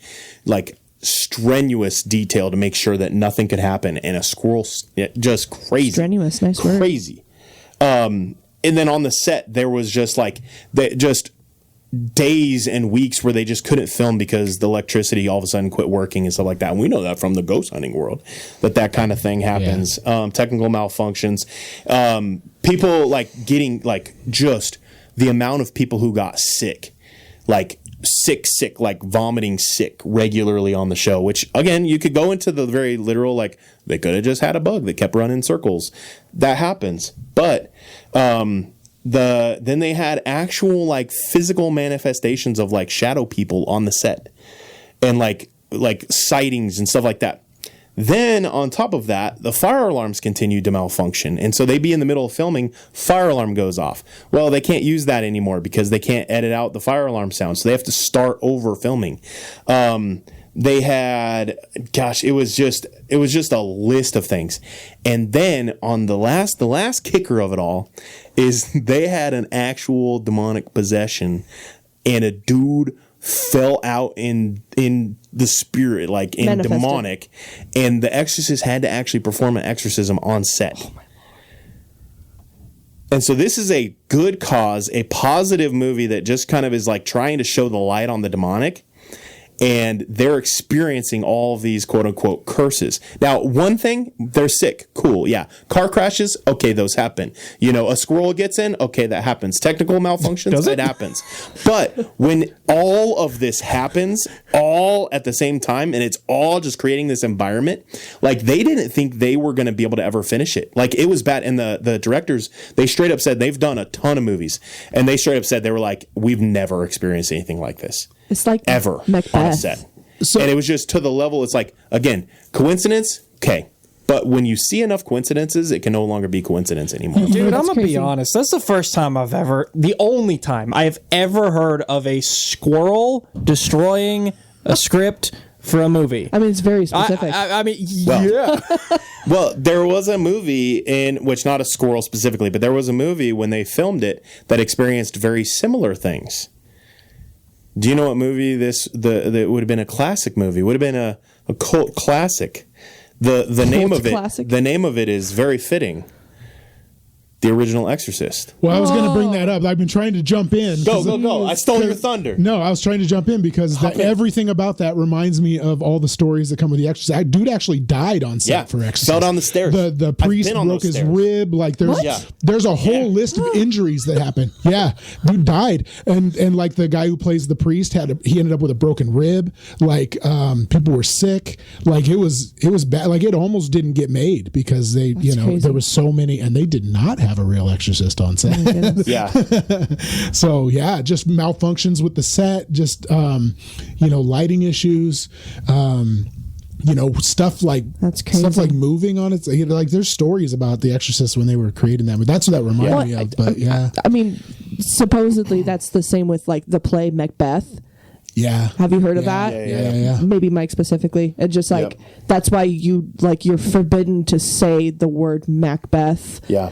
in the theater unless, or like if you're on the cast of it, you can't say it unless you're like in the scene and it's in the Right, scene yeah. because they said it's there's bad luck. curses And it begins with that, yeah. with the witches trying to with the cauldron and the summoning and the spell work and everything like that. So it has Right, witchcraft in it in the beginning. So Yeah, in the Exorcist, same kind of themes: sickness, delays, technical difficulties, people That's threatening the filming, saying that they were cursing it. Yeah. It got banned in death so many threats. cities Yeah, and they had things. death Like, threats. yeah, Like, it almost didn't take off, and then it did. Set conditions were extreme because of all of the things occurring, and it like mirrors it. And the Exorcism was not a. So, filming of Nefarious had a very specific agenda, and they followed that agenda. And The Exorcist had a agenda, but it wasn't necessarily fully positive. But in the end, The Exorcist still does show the power of Jesus over the demonic. Right. It just does it in a way that is trying to manipulate fear, whereas Nefarious is it's really really trying to showcase the power of Jesus and the Holy Spirit. Right. In those, and so they're two sides of the same coin. They're still saying the same thing, but just in very that different ways. Slightly different ironic purpose. because of the ending of Nefarious. But just I'm not going to spoil anything. Okay, don't spoil it. I won't I say anything else. We're good. Moving on. I was going to throw something at you. I'm on today. Yeah. The sights are. I'm sighted in. But Looks like you're making the sign of a cross. yeah. Thank you. just Thank you. blesses Thank you. I will take your blessing. Accidental blessings are still blessings. Mummies. We haven't talked about mummies at all. I know, right? We did. We kind of did. We talked about Oh, mummies yeah, for I like brought 10 up minutes. Scooby-Doo. Briefly, because I have a weird theory. Okay, so before we do that, we did talk about mummies, and we Yeah. talked about how Yeah, they were a we did. misidentification Yeah. because they're basically Yeah. zombies. Yeah. But so let's transition then into Okay. mummies very quickly because Yeah, we do let's not have transition enough into mummy mummies stuff. just real quick. Well, we say we don't have enough Phil, information what's your on best mummies. mummy You do. Hey, I got it. So speaking I of do. curses, so I got mummy stuff. Anyway. speaking of curses, another example of curses are the environmental bacterial release of curses of breaking a tomb open. And then when they broke open the tomb of Tutankhamun, Yep, that's right. Tutankhamun, That's right. Yeah, close enough. I didn't have it written. Tutankhamun. I say I'm Close trying to enough. read it in my brain because I was like, I know I have it written somewhere, but I couldn't find it right off the bat. But anyway, because Just there call was. him Tut. Tut. Did right? you know? Have you ever looked at his The cat head scan that he did? The head thing. Headdress. When the headdress, I always remember it as always just having a snake coming out of it. Yeah. But there's not. There's Nope, two that's things. Cleopatra. There's two Cleopatra's things. the snake. Is it Cleopatra? No, there's King Tut's headdress. No. I always that's remember that one with the Yeah, snake though and that's too. another one of those Mandela things. Yeah, that's. Mandela People effect? swear there was. Yeah, I've seen that as a Mandela I can't hear effect, too. myself. I can't hear myself. There we go. It's probably Either. just I'll go off the head at that. But anyway, What? Yep. Sorry. Yeah. What did he just see, there's a What did he bird say? and a snake Oh yeah, coming out yeah, of yeah, King Tut's yeah. head. There you go. I always remembered A it as bird just and a the snake? just the stump, Snake. and it's a bird and a king cobra. Yep. I always just remembered the cobra, but it's a Mandela effect. You're right. But yeah, it is. So it has both coming out of it. But anyway, so when after they broke that open, like a ton of people died, and so there could be a literal. So like the emperor's army. You know, I'm talking about the all of those. They're like clay people in China. Yeah, the terracotta The army. terracotta. There we go. It's not. Yeah, the terracotta army. Part of the reason why they've never uncovered it is because part of the like burial is that the emperor believed that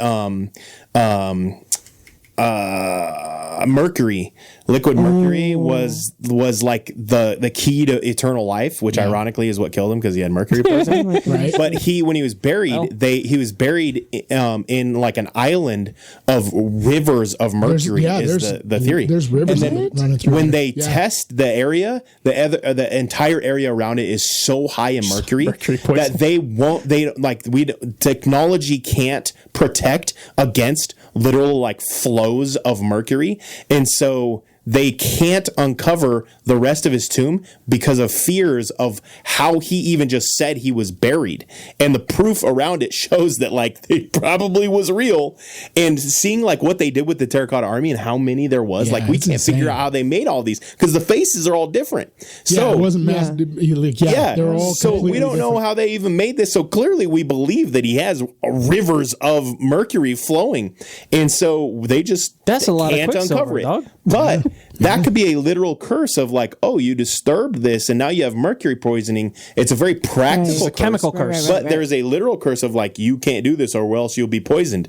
Well, there's literally going to get mercury poisoning. But imagine in a time when they didn't understand how mercury poisoning works, and you experience this mercury poisoning, and people start dying. yeah. It looks very much like Yeah. a Curse. biblical style curse. So then now we And start who seeing. says it's not? So we start Just 'cause seeing we can explain it. and then on top of that, when in Egypt we have a biblical precedence of like God's literally like, I'm going to do this and then it happens, and then I'm going to do this and it happens, and we have magicians who can replicate those things, and we have magicians who can create these things. And so if we have magicians that are not on the side of God that can replicate like turning the rivers to blood and all this other stuff, imagine what kind of weird manipulation stuff that they could create in the form of like curses on the pharaohs. Yeah.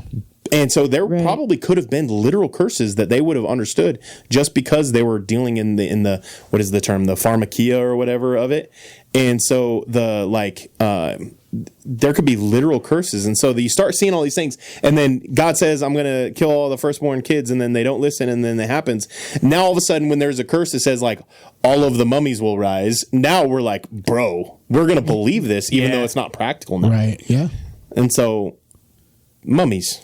Mummies. Wow. How was that for a transition? That was a good show. that was off the top of my head with Boom. the terracotta arm. Boom. Wow. Bro, that was a transition. Yeah. Boom. Your congratulations. Oh my goodness. Awesome. I just congratulated myself. I meant you're welcome. I thought you were requesting. Congratulating himself. I thought you were requesting it, like, your congratulations, please. Oh, It wasn't a request. It was an order. it was an order. Order. Congratulate me. So, Mike, mummies? So, mummy, so like I got a couple of different things, but let me do the short one first, and then I've got this weird theory for you, and you're gonna like this theory. So the first one, have you seen the Rosalia Lombardo Lombardi trophy?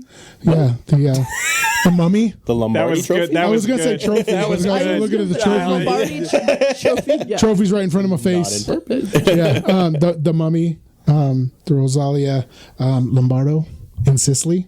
Oh, Sicily. I was going to say that doesn't sound Egyptian. So Okay, so no. Well, it might be Egyptian, but everything Egyptian. The Egyptian ones were too. They were too general for me. So I dug deep in some other cultures just to kind of get some crossover stuff. Yeah. So this thing, this young lady, she died in back in 1920. And they used some experimental techniques to preserve her body.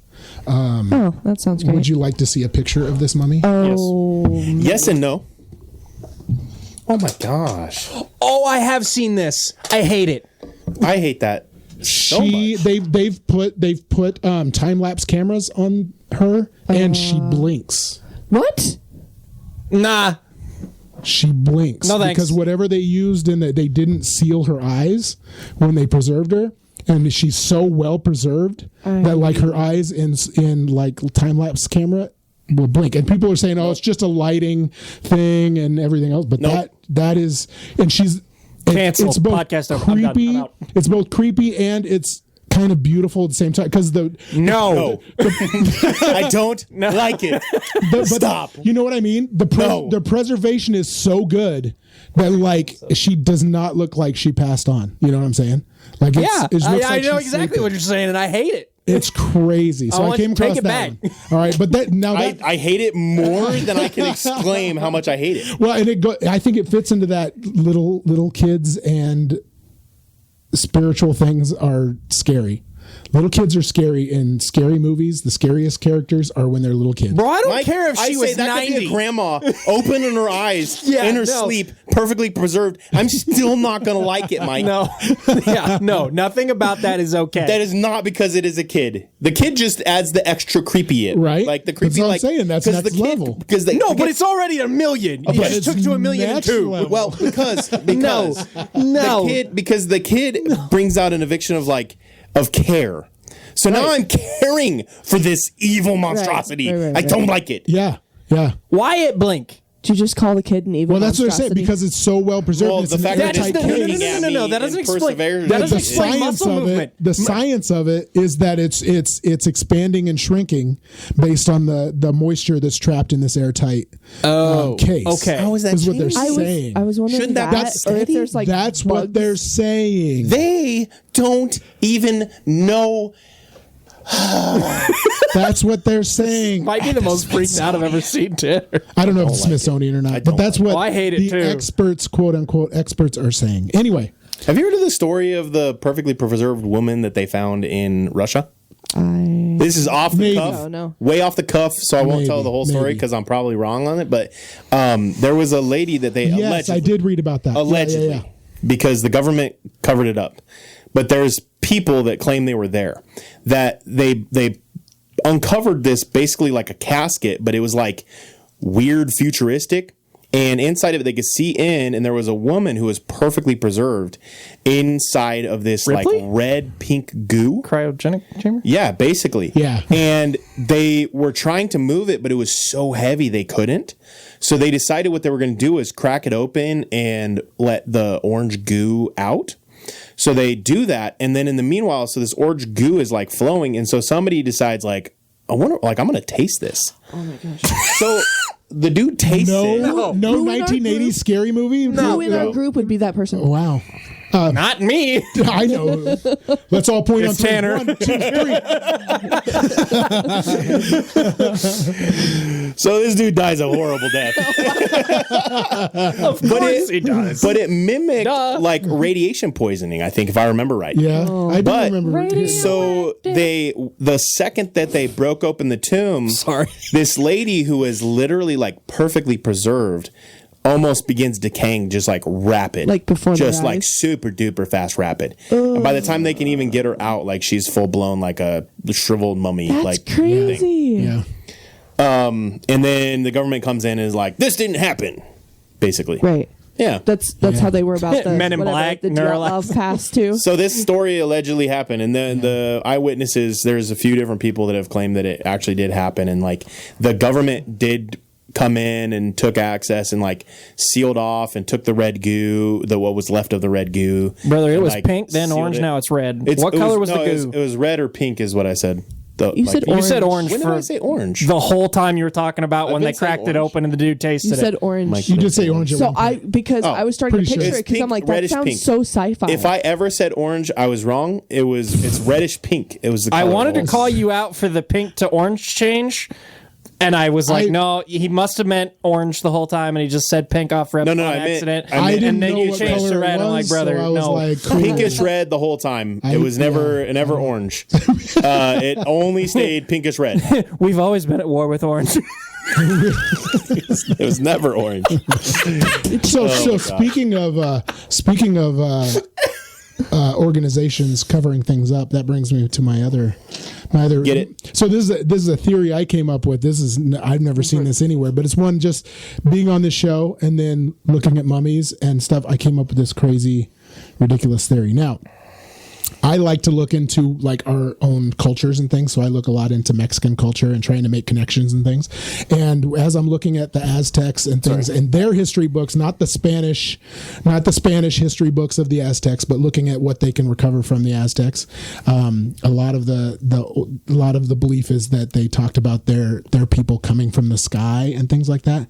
Their actual translation was they came from the north. Not from the sky. They came from the north. Now, we've talked about these hieroglyphs and mummies and things allegedly found in the Grand Canyon.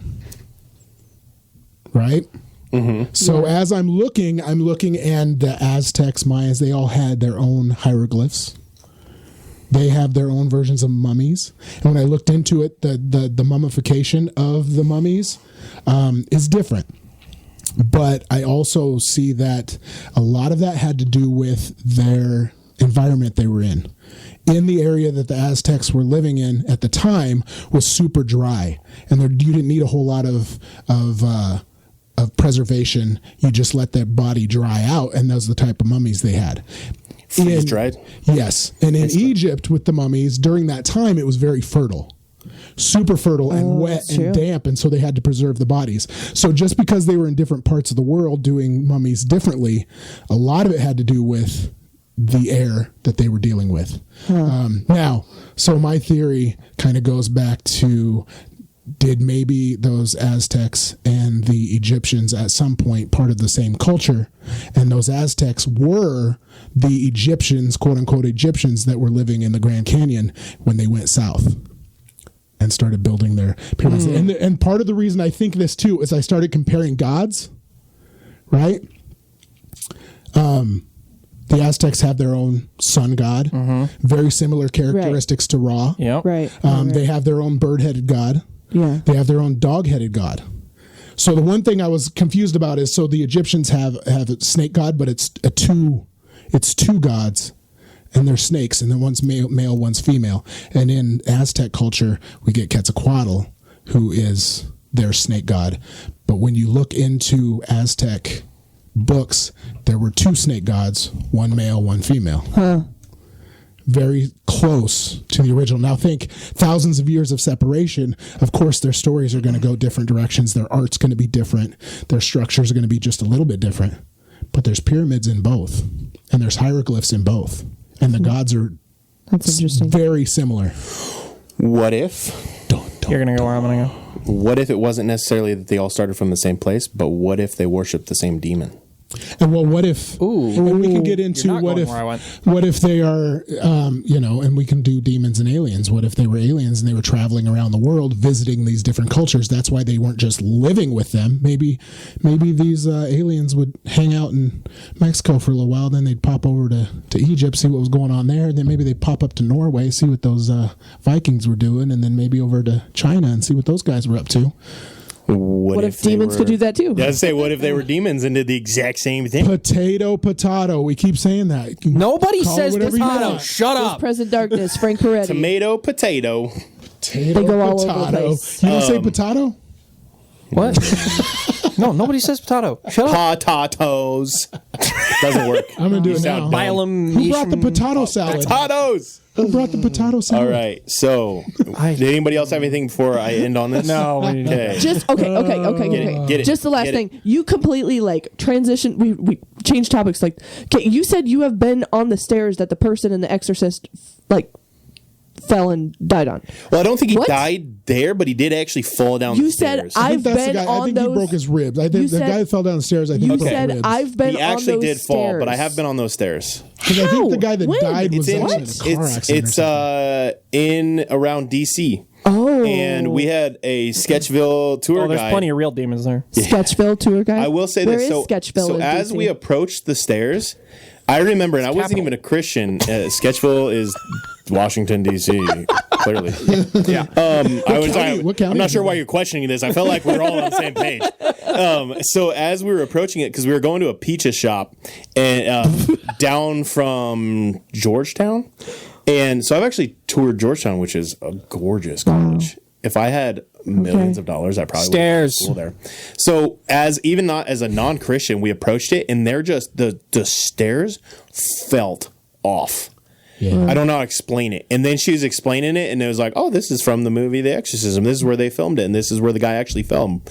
And again, whatever happened to the guy, I don't have it in I think front of that's me. the guy who broke the ribs. I don't have it in front of me, you- so I don't know for sure, but that sounds right. And I was like, bro, this is so creepy. The guy who And, died, you want to know how he died? How? From the flu. Puking. He died from the flu that he developed while they were filming. Blech. That is Don't, Tanner. Weirder than a car accident. And or, that's the same falling thing that or- went around the Nefarious set. Whoa, it's almost like let's have a demonic tinge. Okay, when you mentioned puking and The Exorcist, Oh, yeah, that's piece all I'm of- thinking yeah. of. Okay, so we're gonna end on this Okay. really quickly because man, this is gonna be our It's longest a long episode ever. Yeah. Man, but it's so good, I'm not even gonna cut anything.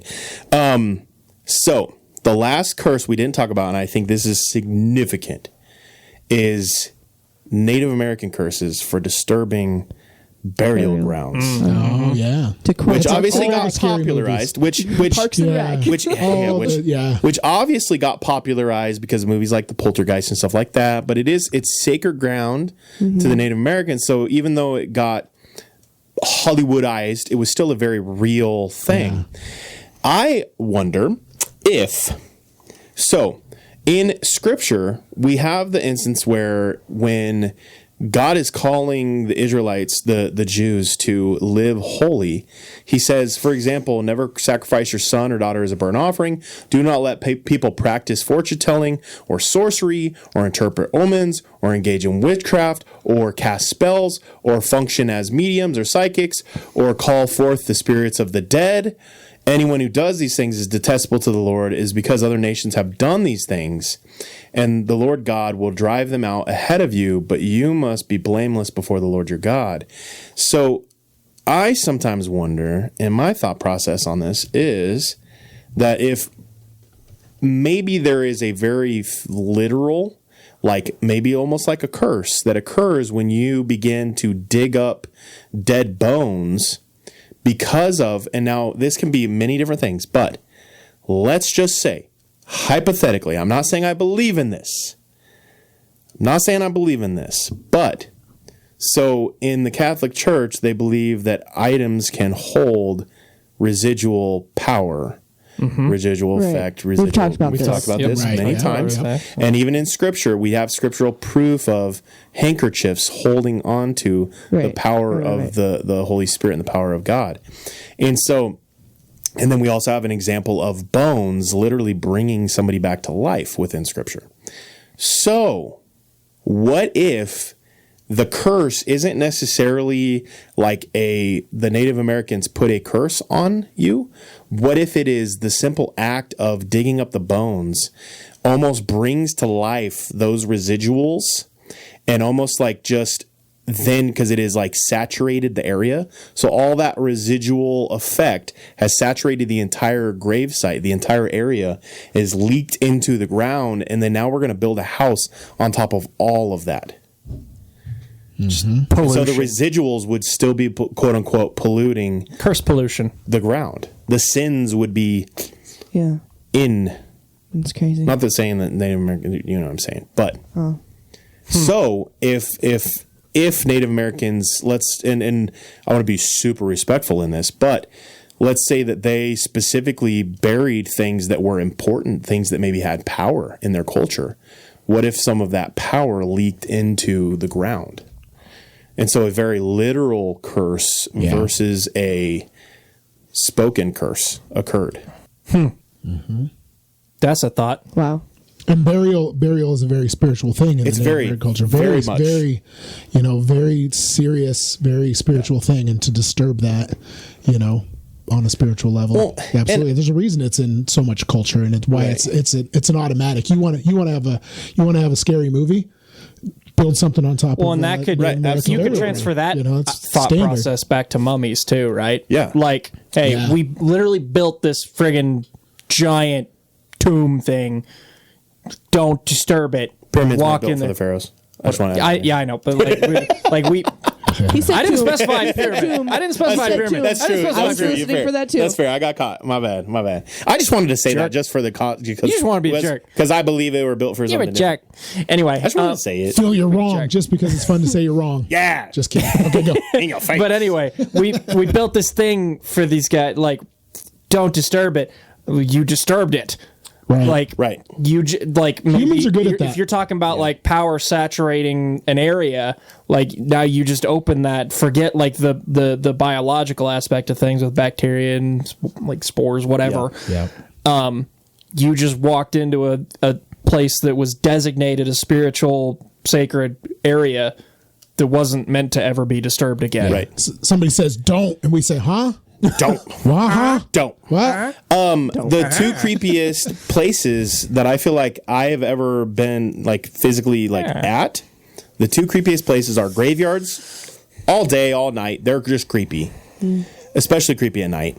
And then churches at night Oh, in the dark. I was talking. Those are the two I was creepiest talking. places. Oh my gosh, Yeah. Steph sent me. And they shouldn't be. That's They weird. because Did she during the talk to you about that daytime, too? They are. churches feel awesome, Yeah. especially when there's people in there. Like Yeah. churches feel great, but the second the lights go out, churches are creepy. They're dude. so Yeah. scary. I don't. Have you ever done an all night and then walk in at a youth church? pastors are It's like, creepy. We used to do I was one gonna for youth say, group. I was gonna say, It's then so youth groups are like, creepy. Yeah. let's do lock-ins. Exception. instead. And then there's the red exit light. And then just Yeah. like it's just pure dark, and all you see is the exit light. And I'm just like, there's a demon there. I know there's a demon there. I could just feel there's a demon. Like you could picture it in your brain. Just outside the door. The shadow right below the exit light. You exit know demon. there's a demon there, Exit demon. bro. So you know, Steph listens to this while she cleans the church. yes, Yes. I hope Oh, it's no. nighttime. Hi, Steph. I hope it's nighttime while you're cleaning, and you just Warn looked her. up. You just look. No, she just right now looked up, and she saw that exit No. sign, and she knows Hey. exactly what I'm talking about. Well, stop she putting can curses see it and on feel our it. friends. Are you? And then I'm going to pray, Are you putting a Jesus, curse on I her right command now? any demonic forces in that church to be gone. Yes. While she cleans, and even though those images of creepiness come, she feels a peace now, Amen. proving that the Holy Amen. Spirit can transcend time, space, and creepy feelings. This episode Amen. is now called the cursed episode. You started strong, and then you ended with creepy feelings. Don't forget to like, subscribe, do all of those things, be a Bigfoot Dubby, all of those things. We love you. And okay, bye. Bye.